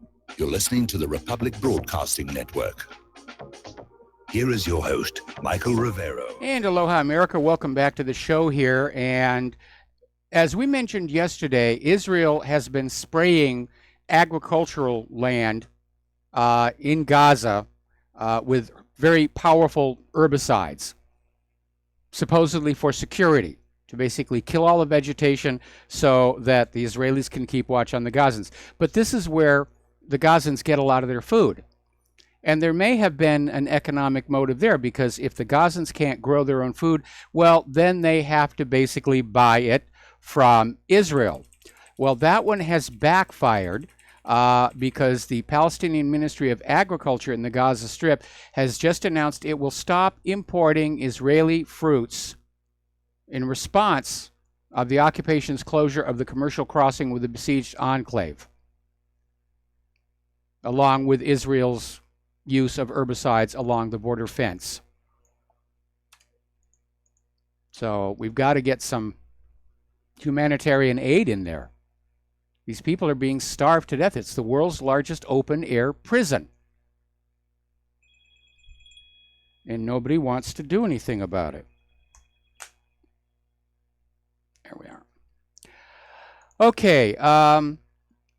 Meanwhile, Trump is threatening sanctions on European investors in the Russian pipeline, the Nord Stream 2. Now, Russia wants to build the Nord Stream 2 to basically get oil and gas into Germany without going through Ukraine, at which point it can then shut the valve to Ukraine because Ukraine has been taking oil and gas and not paying for it. But as long as Europe was on the other side of that pipeline, Russia couldn't shut that valve. And so now Trump is out there saying that anybody who invests in the Nord Stream 2 will be hit with sanctions. Here a sanction, there a sanction, everywhere a sanction. And I'm sure people are getting pretty darn sick of that as well. Because if you think about it, those pipelines and their rights of way, those are major, major assets because they don't carry the oil and gas for free. There is a fee to be paid. And of course, where those pipelines begin and end is of strategic importance, very often military as well. So Trump is out there throwing his weight around. And let's see, I'm getting a headline here. Well, it's just Trump says he's declares victory at NATO, doesn't say what it is he's done here. So again, Trump is throwing his weight around and telling the European investors they are not allowed to do business with Russia. They're not allowed to invest in the Nord Stream 2. Turning over to the Brexit crisis, Theresa May has mere days to save herself and her version of the Brexit deal as a no-confidence vote looms. Tory Brexiteers now claim they have 48 fellow members of Parliament who are willing to submit letters to the chairman of the backbench committee, triggering a confidence vote. And Member of Parliament Andrew Bridgen said he was submitting his own letter of no confidence in Mrs. May to the committee. Now, the Prime Minister ordered her reshuffled cabinet to attend a second meeting at Newcastle as a way of uniting her ministers with Brexit talks due to enter a new critical phase. She's still pushing that Brexit plan that is just a total reconnection of Great Britain to Brussels. So she's trying to get that done and over with before she's kicked out of her job. Down in Australia, they have imposed new immigration rules, and it's had a positive result in that it is slashing migrant levels. And one of the immigration rules, and I think this is a good one, is the demand that the immigrants speak English, prove a stable work background. And it's bringing in immigration levels to well below the government's set target, and it's bringing in a better class of immigrant. Now, the other day we were talking about how Iraqi rejected asylum seekers are being returned to Iraq. Iraq's not taking them. Well, again, migration, we're not getting the best people. Iraq doesn't want them back. Meanwhile, Trump has slashed refugee resettlement to the U.S. by 66% since the Obama administration. So it's starting to slow down here as well. That's a good sign. Over in Italy, because of their earlier totally open borders, they have had a gang problem show up. It's called the Black Axe. It's a Nigerian gang in Italy. These people are so violent. Even the Sicilian mafia has been forced to make a deal with them. And if you know anything about the Sicilian mafia, those are bad people. And so the Nigerian gangsters are challenging the Italian mafia in its home turf of Sicily.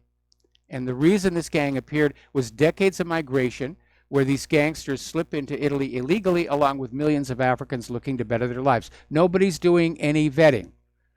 So you're getting Black Axe in Italy, you're getting MS-13 here in the United States of America. And it's all for this dream of a one world government, a new world order here. Alrighty, now over in California, there is a mayor who has come up with a way to fight violent crime. He's going to pay the violent criminals $1,000 per month so they won't get into trouble. He's basically saying as long as you stay out of trouble, you're going to get $1,000 a month. I think that's counterproductive. It doesn't guarantee they won't be committing crimes. They'll just work that much harder not to get caught. But that's a surrender. That's a surrender. It's basically saying the police aren't working, immigration isn't working. The country is really falling apart. Now, over at Ivanka and Jared's place in Washington, D.C., the neighbors got together. These are very wealthy, comfortable people, and they're out there outside the home. Tell daddy enough, screaming about the Trump administration's failure to reunite separated migrant families. They've got a cause, we've got a cause we can scream about, except that all of the eligible youngest children and families have been reunited. The big wrinkle is the DNA tests are showing that a lot of these kids are not, in fact, children of the adults claiming to be their parents.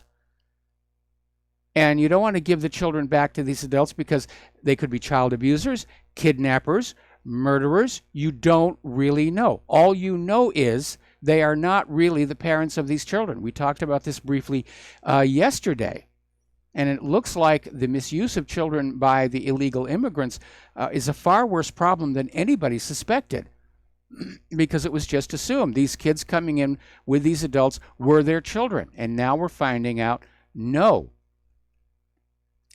Nearly half of the kids younger than 5 taken at the border turned out not to be the children of the adults they were with. So how big is the problem in this country? How many illegal immigrants are there? Well, according to this story that came out of The Week, the estimate is now 11 million illegal immigrants in this country,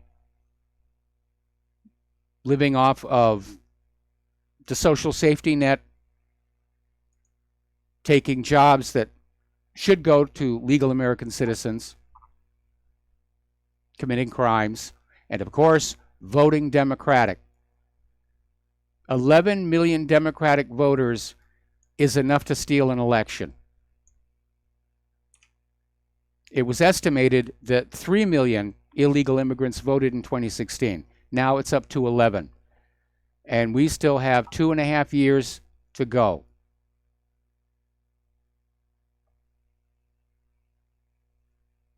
All right.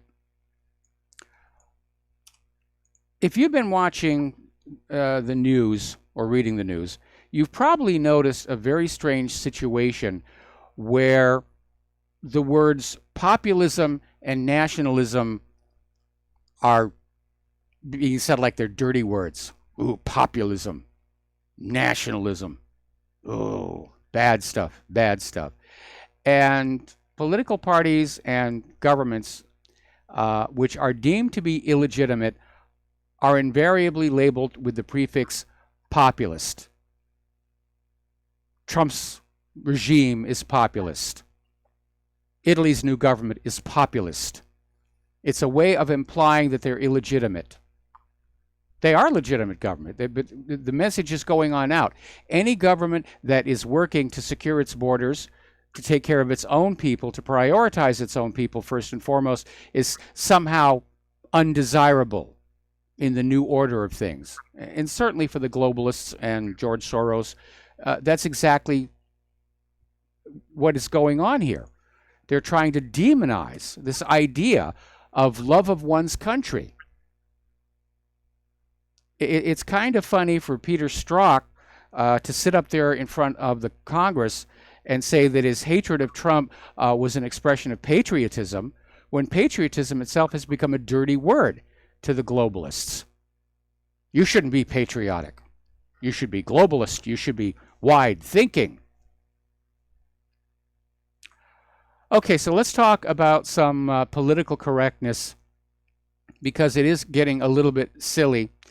Apparently, FIFA's head of sustainability and diversity, Federico Adici, has urged broadcasters for these last few games of the World Cup to show less cutaways of beautiful women in the stands, because we have to tackle sexism in football. I don't know about you. I like looking at beautiful women. I look at Claire all the time. But I mean, that's how silly and picky it's becoming. You can't look at the beautiful women. You can't look at the handsome men. What are you supposed to look at? Just look at somebody who's kind of like liberal. Nike, famous for the swoosh mark on its shoes, is the first major brand to come out selling a hijab for women. I'm surprised nobody is screaming about cultural appropriation on that one. But yeah, it's out there. Now, social media is up in arms when police were called on an 11-year-old boy delivering newspapers in Columbus, Ohio. And the 11-year-old boy was black. His mother encouraged him to get the paper route to earn additional money for his hobbies. And he went on out delivering the newspapers, realized some had been misdelivered, and went back to pick them up off the sidewalk. And somebody called the cops, and basically the mother is saying the cops profiled her 11-year-old son for delivering newspapers. It's amazing here.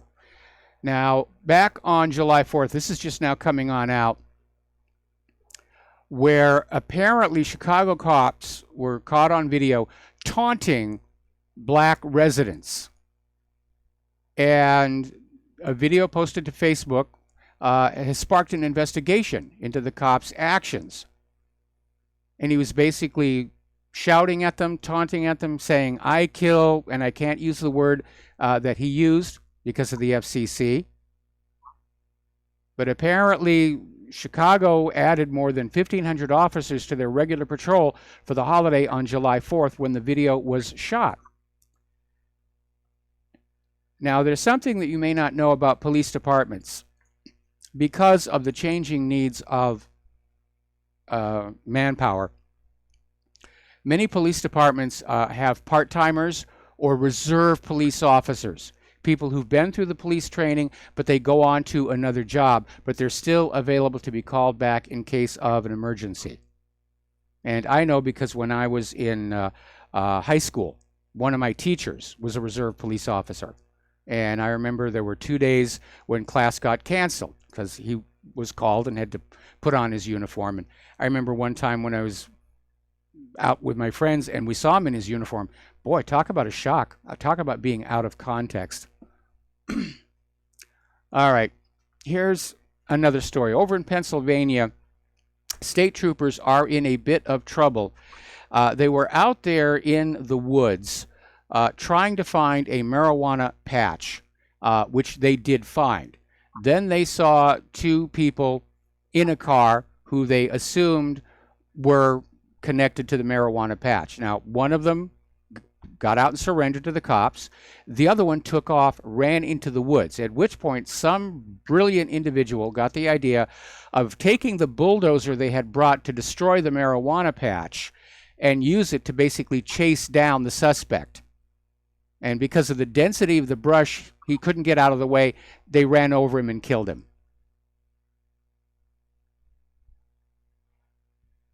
Now, this guy was unarmed, did not present a threat to the police, and they ran him over with a bulldozer. As you know, the gun grabbers have launched a campaign to try and undermine the idea that Americans are able to or should be able to defend themselves against crime. Now, we know the actual statistics. It's something like every year, 1.6 million crimes are thwarted in progress by American citizens with legally owned firearms. And I know I'm one of them. I went through that many years ago in North Hollywood. But they're trying to basically say it's a myth. There is no, the police solve all the crime. The police get all the crime. It's a myth that Americans defend themselves from crime. Well, there have been 3 counterexamples from this last week, and you've heard of them, but we're going to recap them again here for the benefit of all the gun grabbers who are dedicated to us being weak and helpless people in our own homes. Miranda Schaefer was the lady who saved her coworker, who was physically attacked by a customer at the George Webb restaurant in Milwaukee. And they were working, and this customer came on in and just physically attacked him. And Miranda pulled out the gun and drove him off. Then there was a woman in Jefferson County, Alabama, who defended herself against her estranged husband last week when he broke into the house and tried to assault her. And we're going to take a break for commercials, and we'll be back after these few words.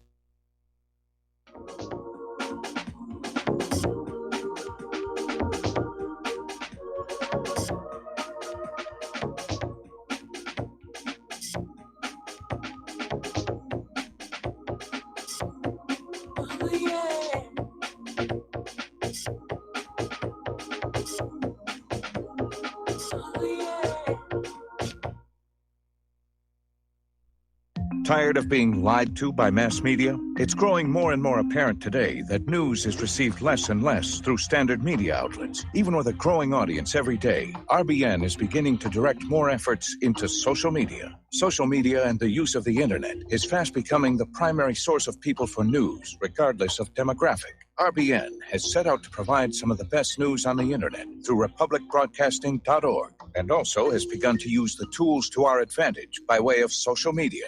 Republic Broadcasting is now operating a Facebook page to function as yet another avenue to have our collective voice reach new audiences across not only America, but across the globe as well. The Facebook page features not only news, but also an RBN player to listen to our broadcast.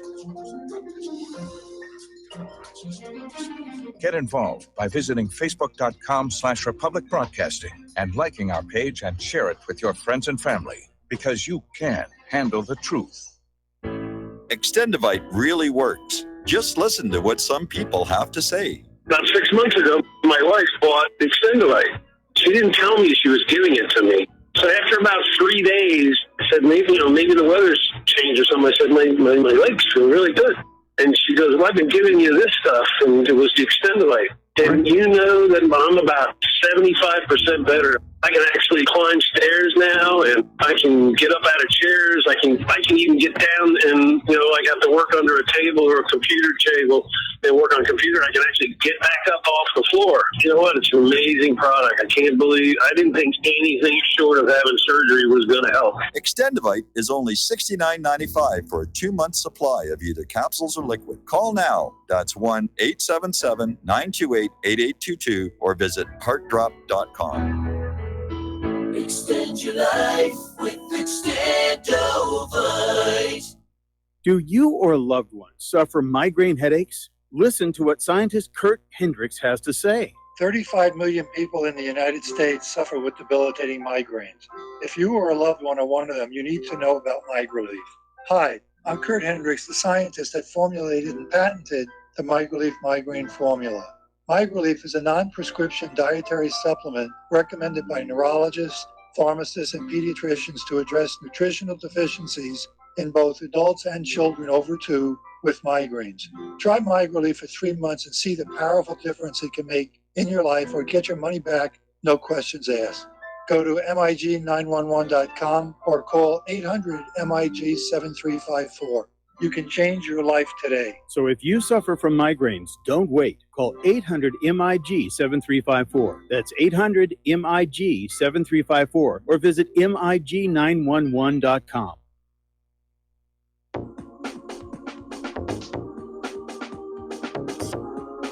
What really happened with your host, Mike Rivero. Join Mike on the air. Call toll-free 800-313-9443.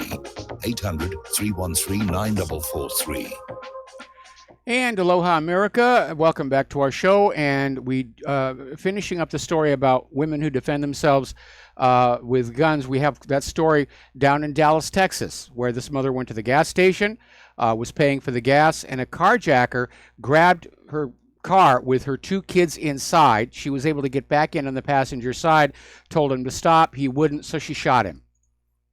All right, we're going to go to the phones now. Mateus in Canada, aloha. Welcome to the show. What's on your mind?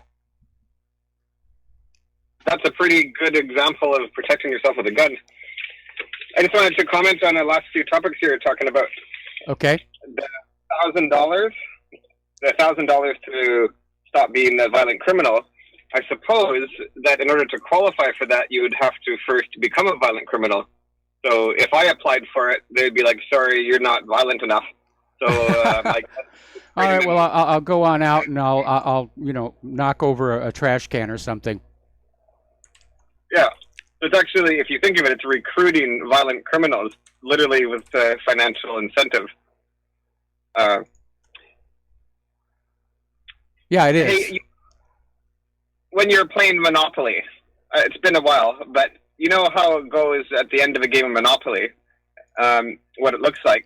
Now, it would be no fun if you had to, the next time you played Monopoly, you had to carry on where you left off last time. That would be no fun at all. It would just be one person, just with everything, and everyone else with nothing. But yeah, you can't carry on from that. You have to restart the game.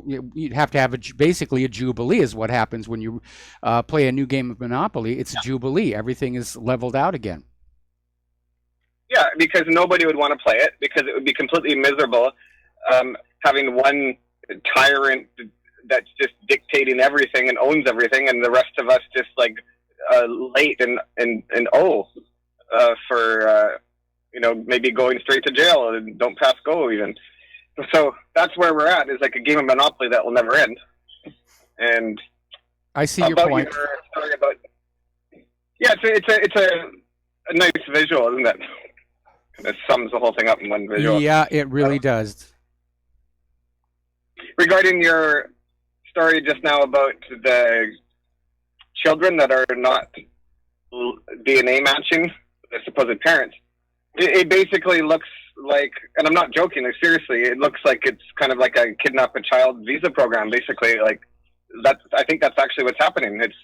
They know that they have a much higher chance of sympathy and getting into U.S. if they have a child. Well, that's part of it. Some of these kids are being used as drug mules, but the real concern here, at least ought to be, how many of these kids are being made available for trafficking? How many are being sold to pedophiles? We now know it's a major problem in this country. It's a major sickness in this country, and there always needs to be a new supply of young kiddies. Yeah, it's horrible. Okay, and the last thing. Yeah. About your hijab or hijab. If they were Mateus, I'm going to put you on hold. Don't go away. We got to take our break for station identification, and we'll be right back.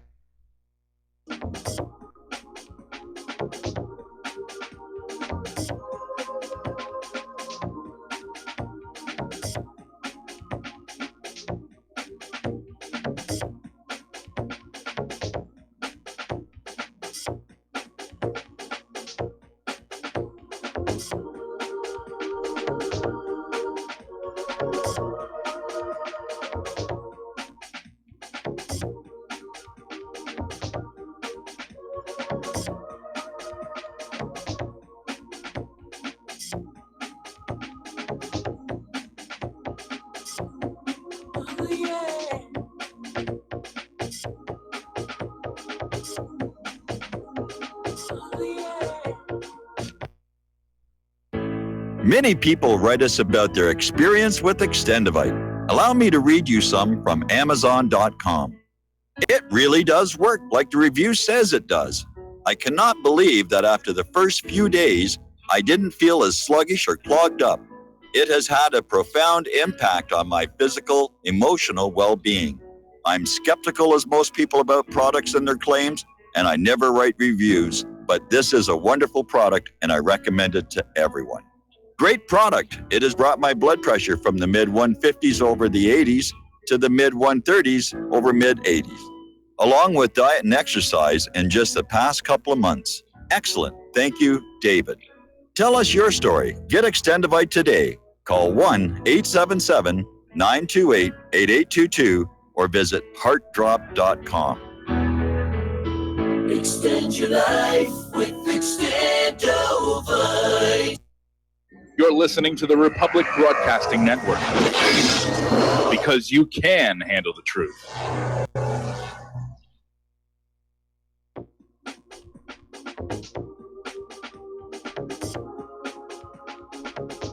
What really happened with your host, Mike Rivero. The history the government hopes you never learn. Here is your host, Michael Rivero. And aloha, America. Welcome back to our show, hour number 3. The phone lines are open, 800-313-9443. And we're going to go back to Mateus in Canada. You had one more thing you wanted to share with us. I just wanted to mention that regarding the hijab, how do you say that, hijab? Hijab, yeah. All right. Okay, so regarding that, if that was something that was an expression of religious goodness of some sort, or was something that the women wanted, then it would be made out of white, flowing, cool gauze. But instead, it's made out of black polyester, which is more just a punishment. That's my opinion. I didn't actually bother to take a look. I mean, I saw that it was black, and I saw it was branded Nike. I didn't bother to look at what it's made out of. But I think the traditional color for a hijab is, in fact, black. But as far as the material is concerned, you're right. They could have come up with something that was a little bit more comfortable. What's really going to be interesting, though, is to see how many of these things they actually sell. Yeah, I'm complaining about them in general, not just this one in particular, but just the fact that they're obviously a form of abuse because they're hot. You don't need to be in a black bag in the desert. Like, if you really need this thing, if you really need to be in a bag for some religious reason, then why can't it be like a semi-transparent, breathable, light, silky, gauzy, beautiful thing? It's not. It's this horrible thing that the men are making and designing and planning. And well, hang on a minute. You need to back up here a little bit. The reason the hijab is big and baggy is for the same reason that all Arabic traditional clothing is flowing and baggy, because regardless of the color, it's that dead airspace inside that acts as an insulation and actually keeps you cooler. Okay, well, do you remember this picture when Iran was liberated from having to wear hijabs for a while? Yes. Do you remember this image of this woman on top of like a military jeep, and she throws off her black polyester crappy punishment bag, and underneath that is like Hawaiian fruit tropical clothing in a dress. Okay, that's what that woman wanted to wear. She didn't want to be stuck in a bag, in the black bag in the desert. She wants to be wearing tropical fruit. Okay. Well, I understand that, but you do know that the hijab is only worn outdoors, and in their homes they can wear whatever they want. As soon as the law changed, she threw it off outdoors. Yeah, I get that. But before we start bashing on the hijab, it helps to have a little bit better understanding of where it came from, of what its religious significance is, and the fact that for a lot of women who've been raised that way, they're not comfortable being outside without the hijab. It should be a matter of personal choice. I agree. I disagree with the idea of mandating the wearing of a hijab. But again, there's a little more to it. It's not as simplistic as you think. it's also serving the function to not have your wife being lusted after by other men that might be more inclined to rape her. I mean, there really That's is. exactly the reason for it. That's exactly the reason for it. You're going to put your woman in a rape prevention bag. Like, come on. Like, this is caveman. Like, welcome to the 21st century. Let's just be honest about it. The women don't need to be in black bags so they don't get raped by other men. There's other ways to stop them from getting raped. Well, like I said, nobody's passed a law here in this country saying women have to buy this new Nike product. And personally, I don't think it's going to sell all that well. Yeah. Hey, sorry, Michael. I'm kind of mad at you. I'm not mad at you, of course. I'm mad at the heat job. Anyways, thank you very much. Have a good day. All right. Thanks an awful lot. And, you know, these things are matters of fashion. And it's easy to sit in one culture, in one country, and demonize what is going on in another culture, in another country. But you need to realize they're probably looking back at us, and they're outraged by, well, like bikinis, for example. So a little more tolerance, I think. You know, we ought to show tolerance for other people's ways. We must first respect our own. First and foremost, but let's be tolerant and let's be a little more understanding before we're so quick to condemn. All right, back to the phones. Francis in North Carolina, aloha. Welcome to the show. What's on your mind? Hello, aloha to you both, young man. Thank you. I originally called about one aspect, but when you mentioned about the women's garments in another country and so forth, I have to make a little confession about that. Actually, having talked to a young lady of a couple that was dressed in such a fashion where the only thing you saw was the area around her eyes, and that was it, nothing more except for her hands. And I was intrigued by the outfit, and I had to ask her what was the purpose behind that, if it was something she willingly did or it was something that was required because of the culture or who knows what. And interestingly enough, it was, even though there may be a requirement in the culture due to ethnicity or whatever have you, but I kind of find out from her is that she finds it to be a lot more safer to have the garment on that she uses, because that way she doesn't have, I guess you could say, leering eyes looking over what she's got on or what she looks like and so forth and so on. So she looks at it at her attire as a type of protection from unwanted attention, unneeded attention, and so forth. So she can go about her life and do what she needs to do as far as the family goes. So that's just my 2 cents on that deal. Okay. Of course, I think they should change the coloration, though, every once in a while or whatever, and not be totally black. But, you know, I would agree with you on that one as well. I think it should be a more reflective color. You think? But anyway, as to another aspect that you mentioned earlier about Gaza being a huge open-air prison, I have to disagree with you, my dear. That is not the only open-air prison in the world. There's only one other one I can think of that's a lot bigger than that.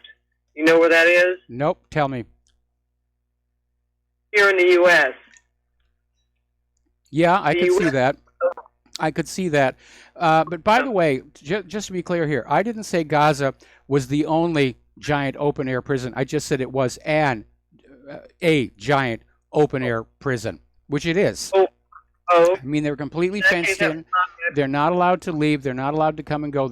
Egypt, is cooperating with Israel in just keeping them hemmed in. Over at the fence, it's turning into basically a free-fire kill zone.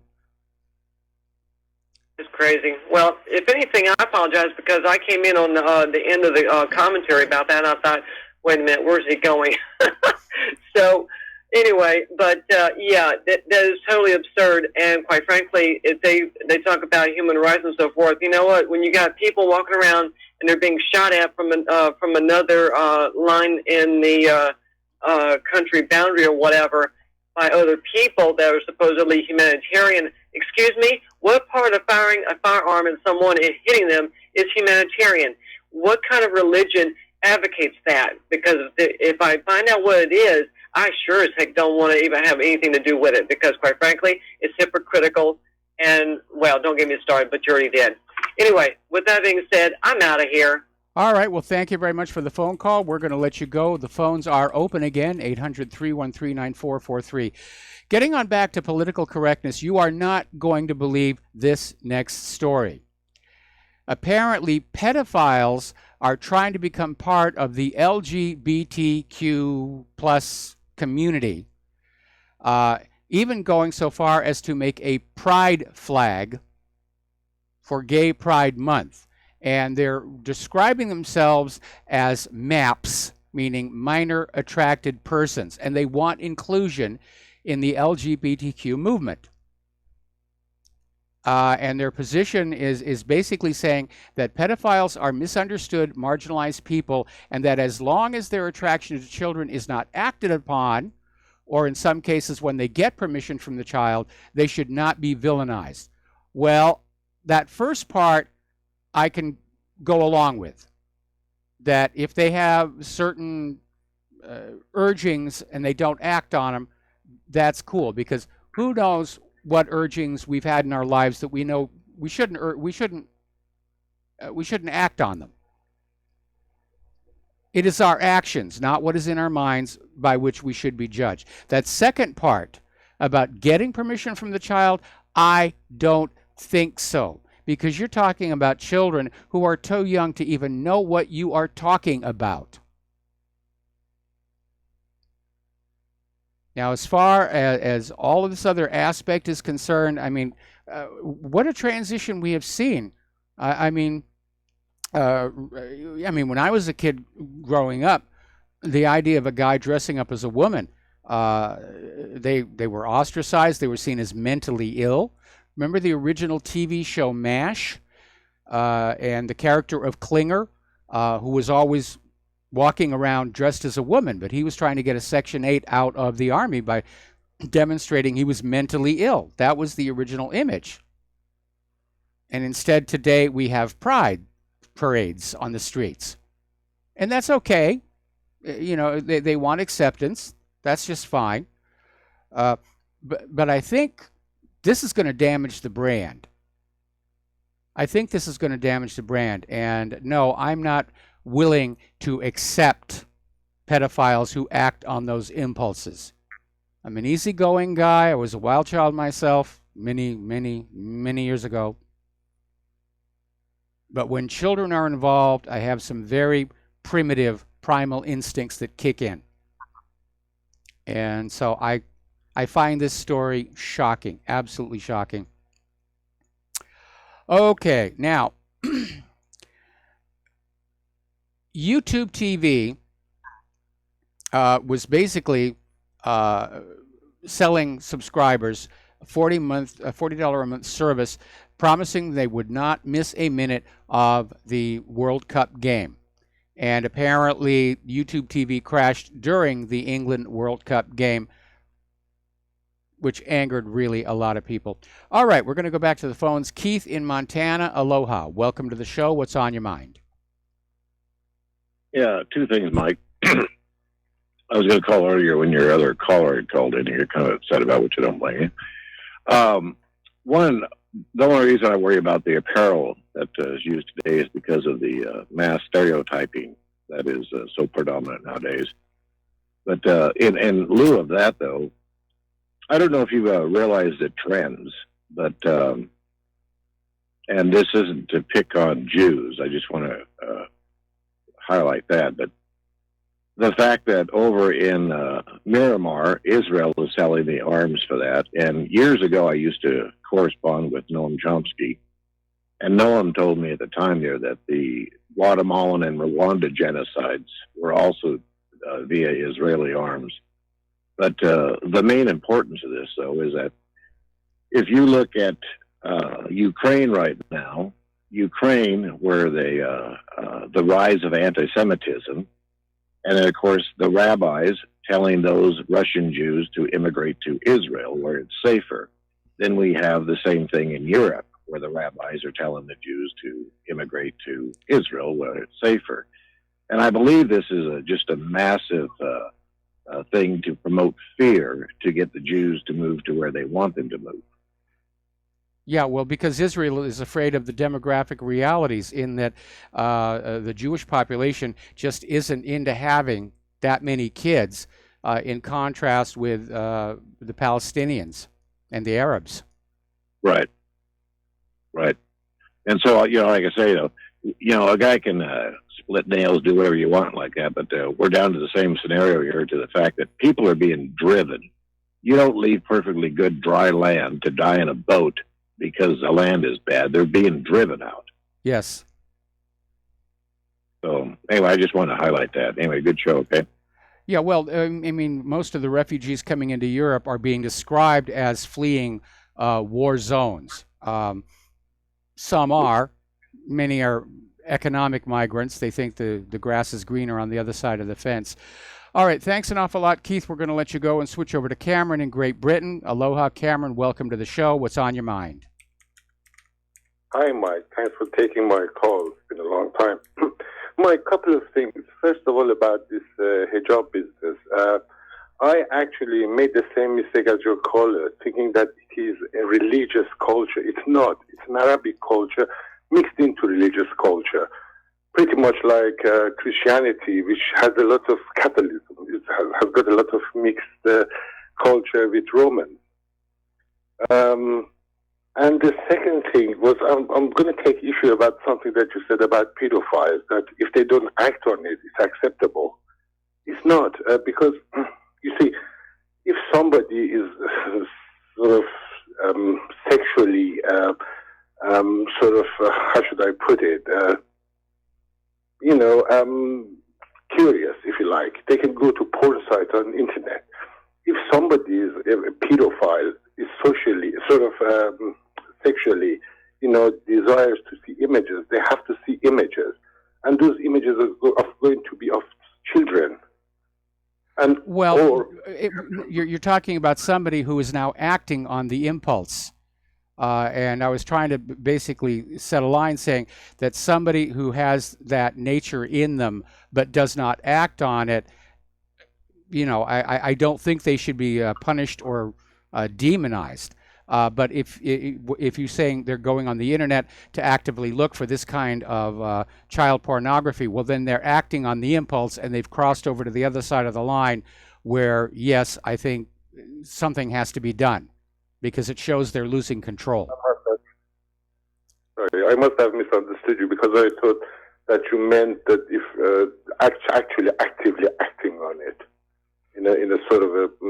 I think going on the computer and searching down child pornography is acting on the impulse. And maybe I should have been clearer in saying that I'm not just talking about actually going after a child, but anything that's engaged in that area. But again, it shows just how far our country has declined, where this sort of stuff is now basically treated like this is the new normal. And it isn't. We're kind of reliving Rome during the time of Caligula, when they had horses as senators, and all kinds of just insane craziness as the empire edged toward collapse. I absolutely agree with you, Michael, and thank you very much for the show. Have a wonderful afternoon. All right, thank you very much for the call. We're going to let you go here. The phone lines are open, 800-313-9443. Now, getting onto the health issues here, and yes, I am going to take a good look at that turpentine thing, because somebody sent me an article which I read on the commercial break, and it actually does seem to make a little bit of sense. There is this article where there's a new study that proves the FDA is actively suppressing information about the harmful effects of Gardasil. Now, this study was published in the Journal of Toxicology and Environmental Health, and it analyzed data on pregnancy outcomes, comparing women who received an HPV vaccine with those who did not. And the data analysis is titled, "A Lowered Probability of Pregnancy in Females in the USA Age 25 Who Received a Human Papillomavirus Vaccine Injection." And this study, which was thankfully uninfluenced by pharmaceutical money, analyzed data on 8 million women living in the U.S. from 2007 to 2014.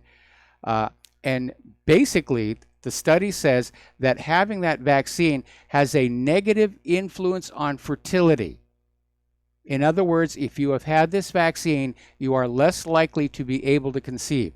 Now, you combine this with the story that we had yesterday, where there's a study showing that women who are being given Gardasil are actually coming down with HPV more than women who don't have the vaccine.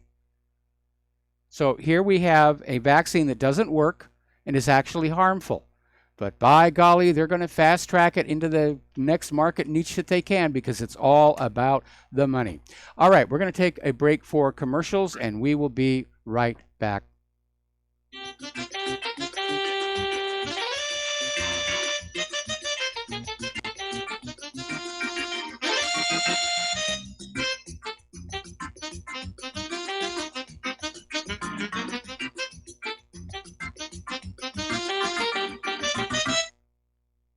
My name is Don Wiskin, and at 42 years old, I suffered a massive heart attack, lost 35% of my heart to damaged tissue, and was supposed to spend the rest of my life on disability. What did I do?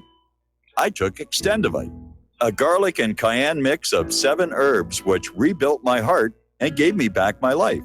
For over 17 years now, I have made this formula available to you so you don't have to suffer the same thing I did. Clean your blocked arteries and strengthen your heart and boost your natural immune system. I'm 60 years old now, and I still work every day. To get your Extendivite, call 1-877-928-8822. That's 1-877-928-8822, or visit heartdrop.com. Extendivite is only $69.95 for a 2-month supply of either capsules or liquid. Extend your life with Extendovite. Folks, we're living in a world the likes of which we've never perceived any clearer than we do now. The plan for global governance has been in the works for generations and would have likely been achieved by now, but for the fact that the globalists left open their Achilles heel. With all their tools, Federal Reserve System, fiat currency, no child left behind, and then Common Core education introduced to our schools to dumb us down, vaccines, pharmaceuticals to lobotomize us, GMO foods, insertion of compromised or bought and paid for politicians, judges, mainstream media propaganda, all pieced together like a puzzle designed to ultimately bring the world under submission. But with all their strategy, they forgot one thing: knowledge. And knowledge is power. With knowledge, their bombardment is nullified. Folks, with that, as brilliant and knowledgeable as you've become, among the wisest audience of any radio audience in the world, and you are, I want you to take a moment to reflect and ask yourself, how much of that knowledge did I obtain from Republic Broadcasting Network? How high has my consciousness been raised since I've been a listener? How fast am I now able to discriminate truth from fake news by being a Republic Broadcasting listener? How clear am I now able to see the world since I've been listening to RBN? Ask yourselves those questions, folks. Then ask yourself, what is that knowledge worth to me? Like my morning coffee, how would I survive without it? A voice of truth in a sea of lies. Do we not all need to make sure it survives? Like public broadcasting, we are now finding we can only survive with listener support. Censorship, advertisers being attacked, truth itself being attacked. It's the only way through this. We at Republic Broadcasting humbly ask you to become a supporter. Look at your budget and make a determination of what Republic Broadcasting is worth to you and what you can afford on a monthly basis. Go to republicbroadcasting.org and pledge 20, 30, 40, 50, if possible, 100 a month or more if it's affordable. Click the donate button and become a regular monthly donor. Assure both us and yourself that Republic Broadcasting truth will continue to flow like that morning coffee. The network thanks you. When all this twisted steel was swept away, did these remaining holes reveal what's really happened?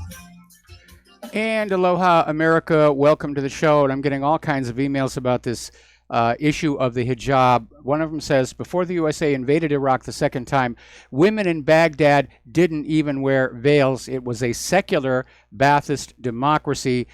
Leave it to our Canadian friends to actually believe completely staged videos about the liberation of Iraq, including women burning their hijabs and crowds tearing down the statues and so forth and so on. So there's one aspect. This one, though, is a little bit more interesting.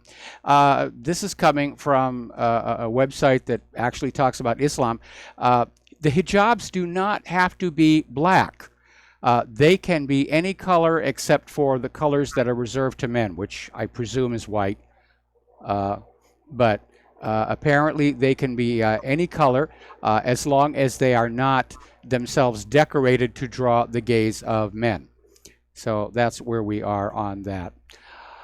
Okay, as you know, there is an Ebola outbreak in the Central African Democratic Republic of the Congo, and they've hit a major hurdle to their work because the people in the Congo, the people coming down with the Ebola, they're convinced the disease is actually a witch doctor's curse, the work of evil spirits.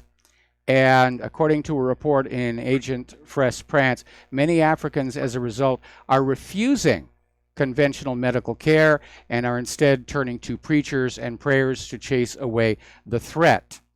And last Wednesday, apparently the pastor of a local evangelical church died several days after he prayed for an Ebola victim who went to him for help. Now, at this point, they're still not sure how Ebola gets from point A to point B. They're thinking it may be bats, and they're starting to track them.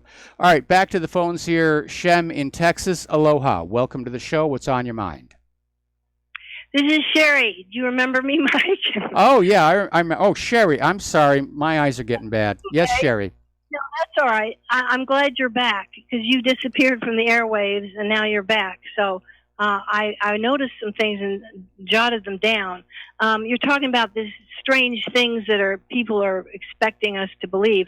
They want to change our reality. Of course, we know that, and yes. we already know what they don't want, or the social engineers don't want us to know, and that is that we have these limitless minds. And I really noticed this on the show yesterday. The audio faded to where it was almost off the air. At certain key things you brought up, like they do this on TV too. All of a sudden it blanks out like they're editing. Is this on the YouTube feed?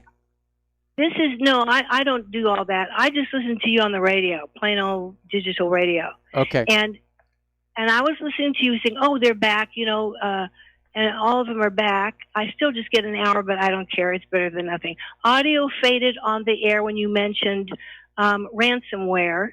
And so I couldn't hear all that was said about that. And then it also faded when you talked about the Twitter accounts. See, these are sensitive things they don't want us to know about. And then you were talking about the laws of relativity. Of course, that's the stuff I'm interested in. And this is where we have already it has been proved that we have this limitless mind. And so they're not going to succeed in trying to be more powerful than we through artificial intelligence or anything else. But here was a hard-to-hear section that kind of digitally fragmented out when you were talking about vaccines and someone had banned the sales of MMHR because it gave hemophiliacs AIDS. That happened down in Samoa. There were these two tiny babies who died literally an hour after getting the MMR vaccine. And so the government halted all vaccinations and basically has confiscated the vaccine supply.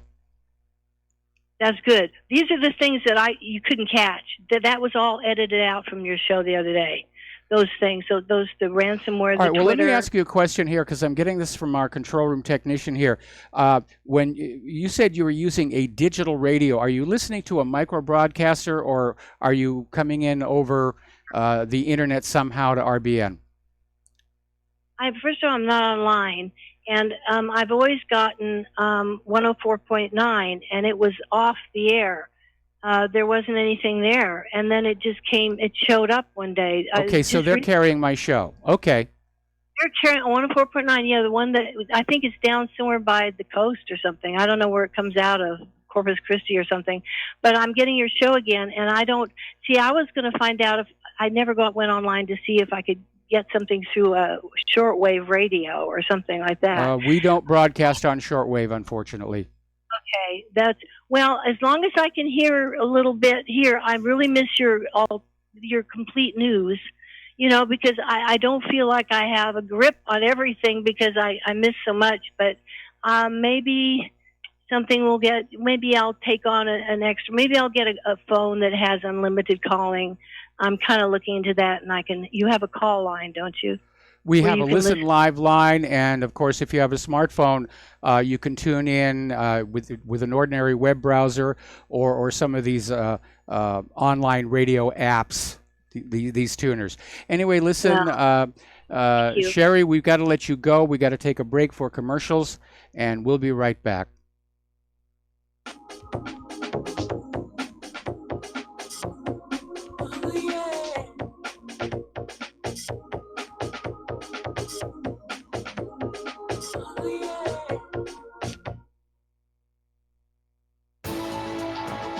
You are tuned in to the Republic Broadcasting Network. Visit our website by going to republicbroadcasting.org.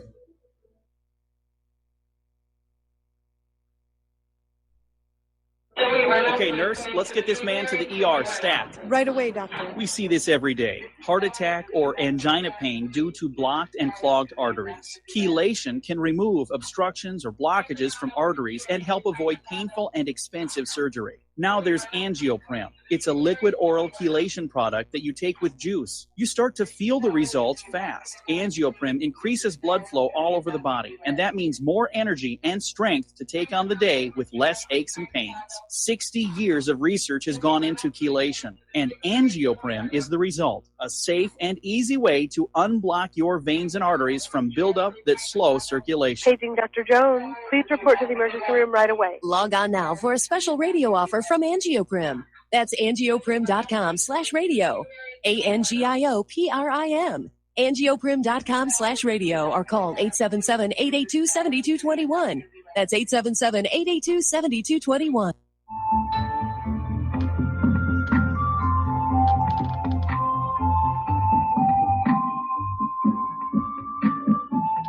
Do you know there is an ongoing war right here in America? Are you aware that U.S. citizens have been classified as enemies of the state since 1933? Have you recognized that our entire government is really a vast network of interlocking corporations engaged in commerce? Look up Title 28, Section 3002. Tune in to In Defense of Humanity on Saturday nights at 7 p.m. Central Time. Find out what's really going on and learn how to protect yourself and your family as flesh and blood men and women living in a corporate reality.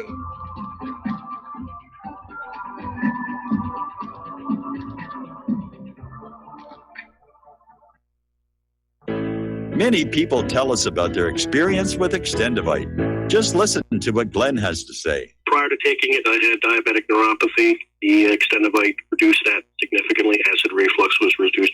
I had athlete's foot, very severe. Trimmed that down to about 75% dandruff, almost completely gone. I had occipital neuralgia at the base of my skull. I was having migraines, reduced by about 90%. Heart palpitations, my heart would kind of stall out. I would skip a beat.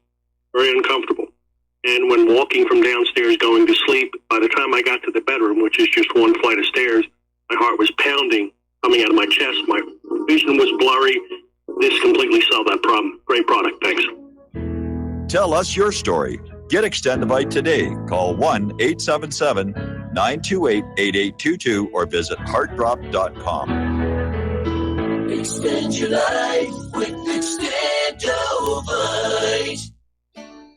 We the people, in order to form a more perfect union, establish justice, ensure domestic tranquility,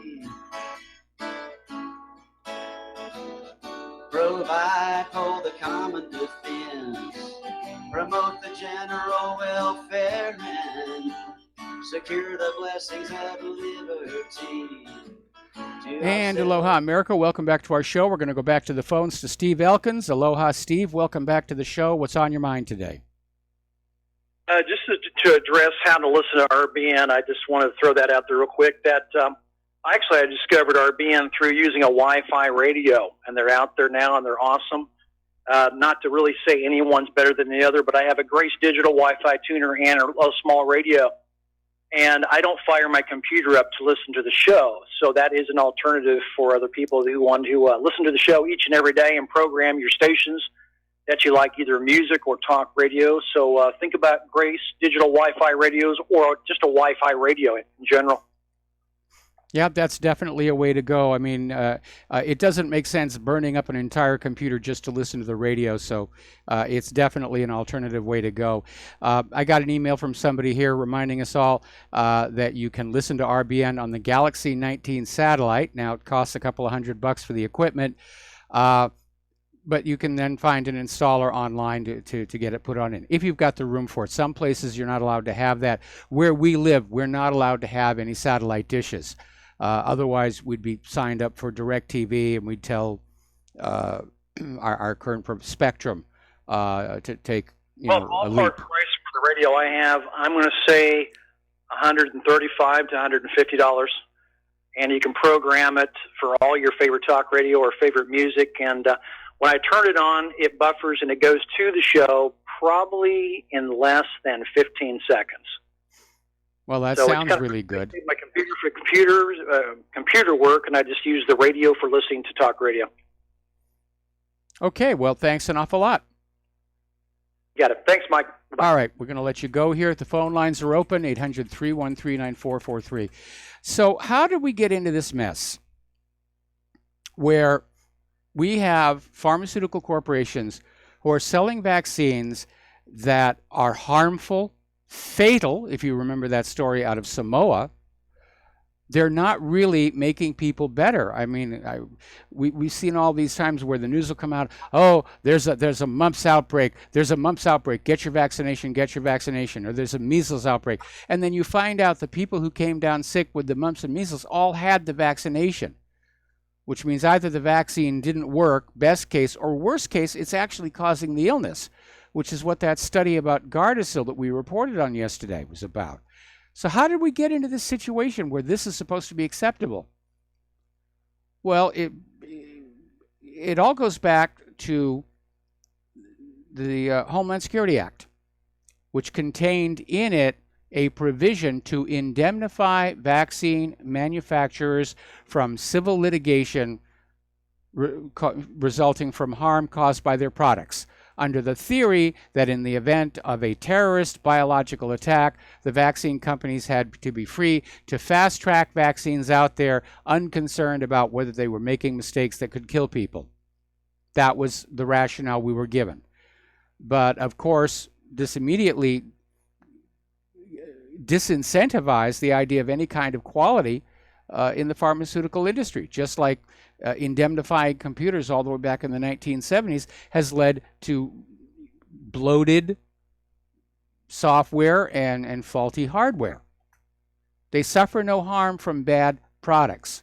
So that's where it all really started. And then there's the vaccine court, which usually rules that the vaccine didn't cause any harm. But occasionally they do. Occasionally it's just too obvious to ignore. And they've paid out a lot of money very quietly. You never hear about this on the corporate media. The other reason that we have this issue, of course, is the CDC, which is always out there saying, this vaccine is safe, this vaccine is wonderful, this vaccine is good for you, love your vaccines. But right now, we're starting to hear more and more from Robert F. Kennedy Jr. And it turns out the CDC owns 57 patents for vaccines.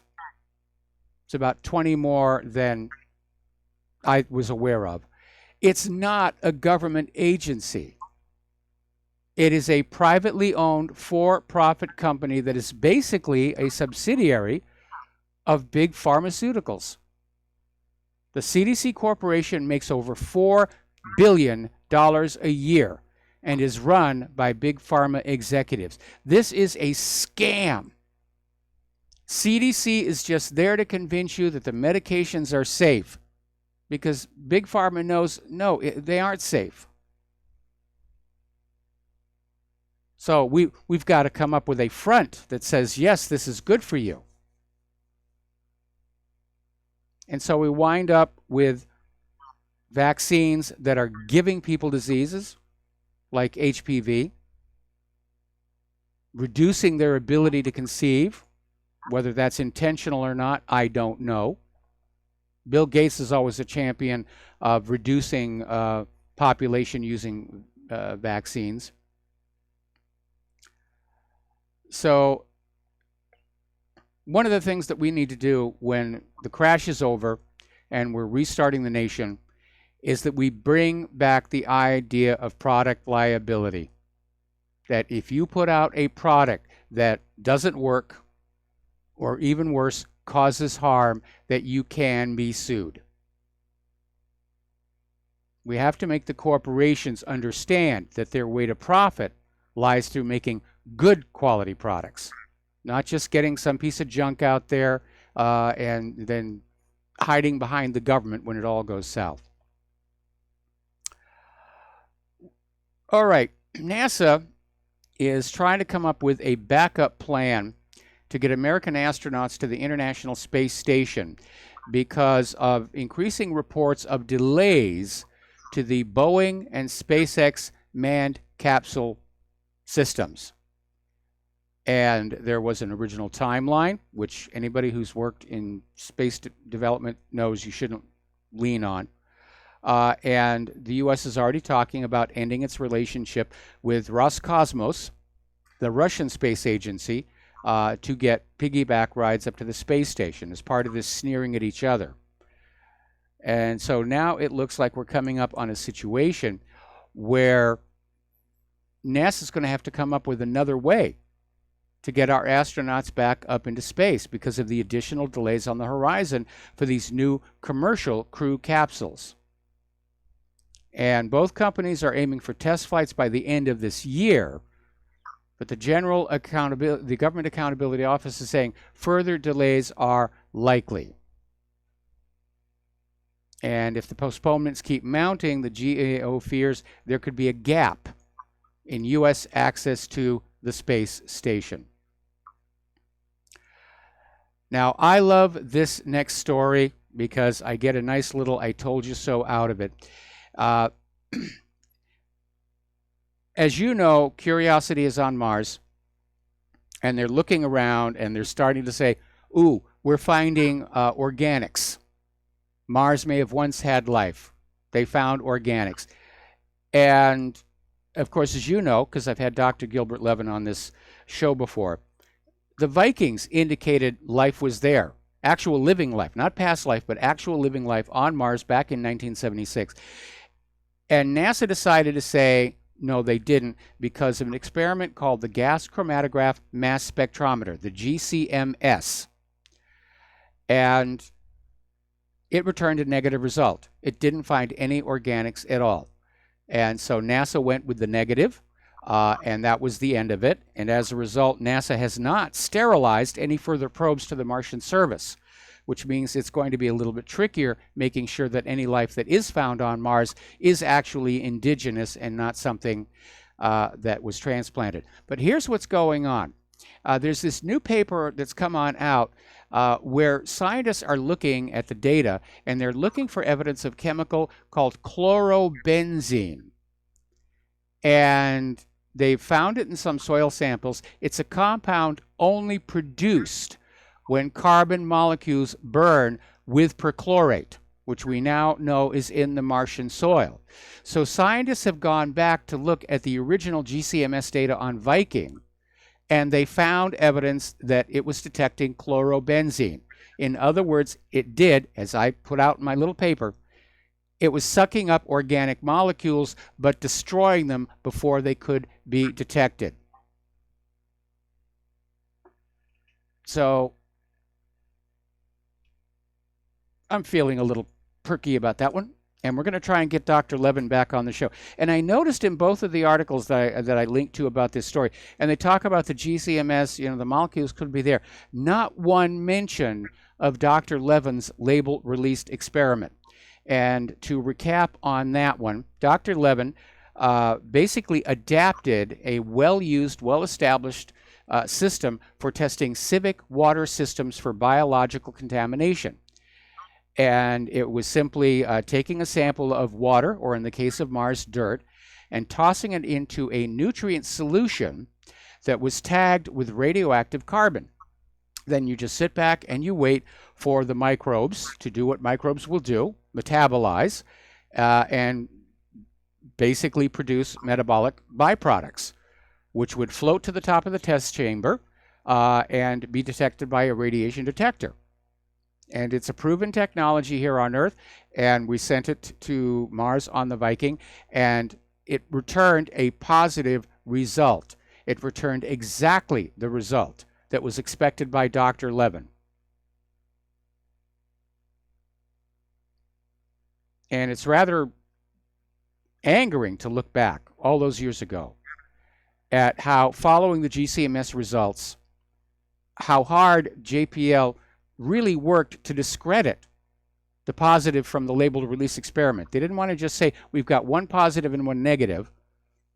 They wanted to be able to say, there's no life on Mars, we've got this result from the GCMS, and what we thought we saw in the labeled release experiment was something else entirely. So there was actually a lot of pressure on the mission, on NASA as a whole, not to say there was life on Mars, mostly coming from the Bible bangers.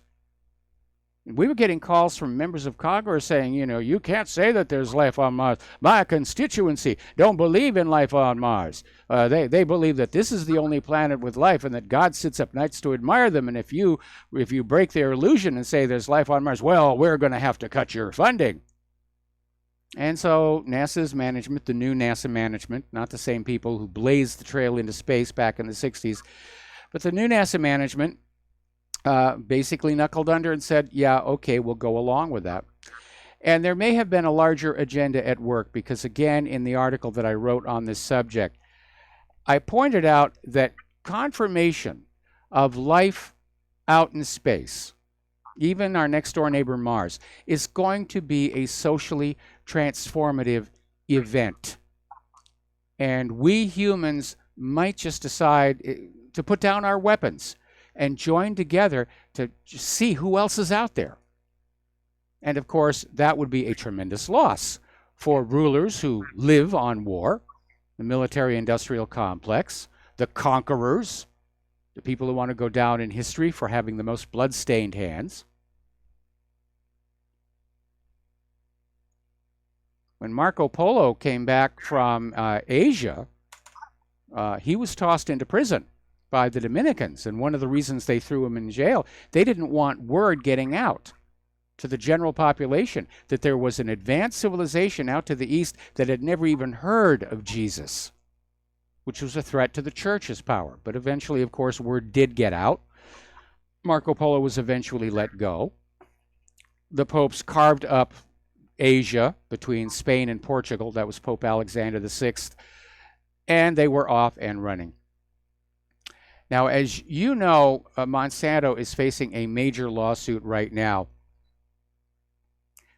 And the first one is going to court. The judge said, yeah, the evidence is compelling enough to say that this exposure to glyphosate is linked to this person's cancer. There are now 5,000 lawsuits lined up behind this one that are all proceeding to trial. Now, the lawyer for the plaintiff in this first case on Monday was saying that Monsanto hid the cancer-causing effects of their weed killer. They knew it was there, and they bullied scientists into making claims it was safe. And Monsanto has gone out of its way to basically fight any independent researchers on this subject. Don't forget what happened to that French study. The study in France, it was a rat study Monsanto had a rat study that they terminated at 3 months.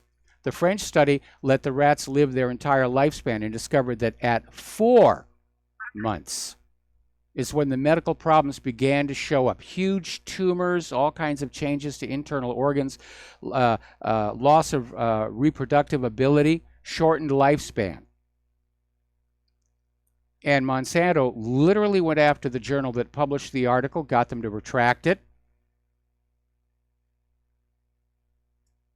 mounted a major media campaign saying, no, glyphosate is safe. They even had people going around saying it's as safe to drink as water. And there was this one time where one of these Monsanto salesmen was handed a glass of glyphosate, said, okay, show us it's as safe to drink as water. And he put it down and he said, I'm not stupid, and he walked away. They know. Did you know that Monsanto doesn't serve GMO in their own company cafeterias? They know. So Attorney Brent Wisner, who is basically representing Dwayne Johnson, not The Rock Johnson, somebody else, but Johnson alleges Monsanto is to blame for the cancer that has been aggressively spreading throughout his entire body. And if he wins that lawsuit, there are a whole bunch of them lined up. Now, maybe Monsanto can convince the United States Congress to indemnify them, to say, oh, yes, we must protect Monsanto. It's essential to our nation's security, and we have to protect them the way that we protect the vaccine industry and the way that we have to protect the computer software industry. Because absent that, there are going to be a lot of lawsuits and a lot of people with cancer. It's a very expensive disease. Going to cost Monsanto a lot of money. All right, we're coming up here on a commercial. We'll be back with the last segment of our program today after these few words.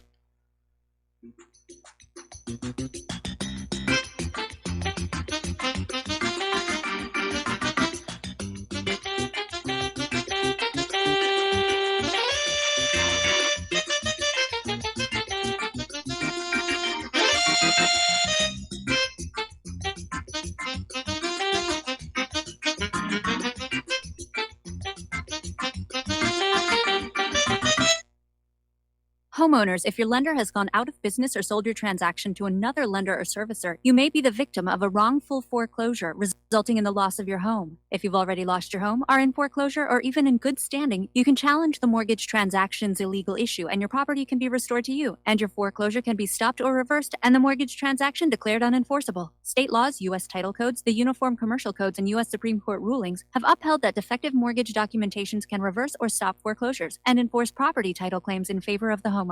We are having successes in stopping the process of foreclosure, the enforcement of the foreclosure judgments, the sale of property, and evictions after the sale. We are not attorneys, and we don't give legal advice. We are a professional team of legal researchers, providing forensic mortgage audits and expert witnesses. We have the knowledge to produce the evidence and enforce laws regarding your legal issues. We've been in business for 12 years without a complaint. Consultations are free, and we provide a free title search to confirm if your mortgage has legal defects. Please call 855-253-3748. 855, the number 2, keep it today. Without the right accessories, any guy can be off the mark. Whether you've invested thousands in your arsenal or you own a single trusted firearm, a visit to AROutfitting.com is in order. It's one of the finest online selections of tactical optics and AR parts and add-ons, like EOTech, quick target acquisition with no peripheral loss. Browse the full range of Nikon scopes and binoculars. AROutfitting.com can illuminate your world with Streamlight gun-mounted lights from keychain to large handhelds up to 1,100 lumens. Find some stability with Battenfield Tactical Bipods. AirOutfitting.com has CMMG gun parts, barrels, assemblies, handguards, part kits, and more. Plus magful clips and magazines. I know I've got you excited, so take a breath. Head to AirOutfitting.com. The site's super easy to navigate and features a ton of technical info, including links to manuals. We also welcome vendor and manufacturer inquiries. Remember, if you don't see it, we can get it at AROutfitting.com.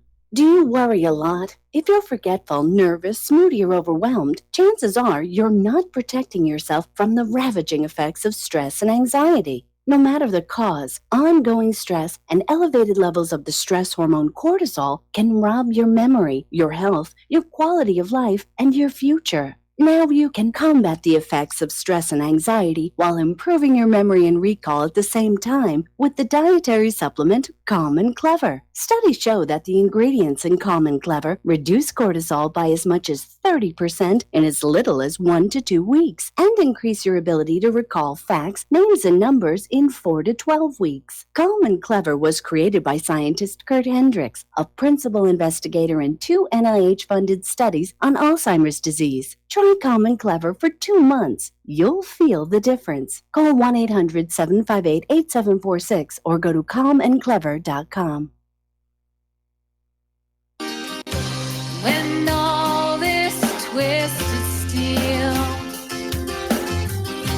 was swept away, did these remaining holes reveal what's really happened? And Aloha America, welcome back to our show here. Now, there's another article from 12160.info talking about the World Health Organization, because like the CDC, like they're champions of vaccines.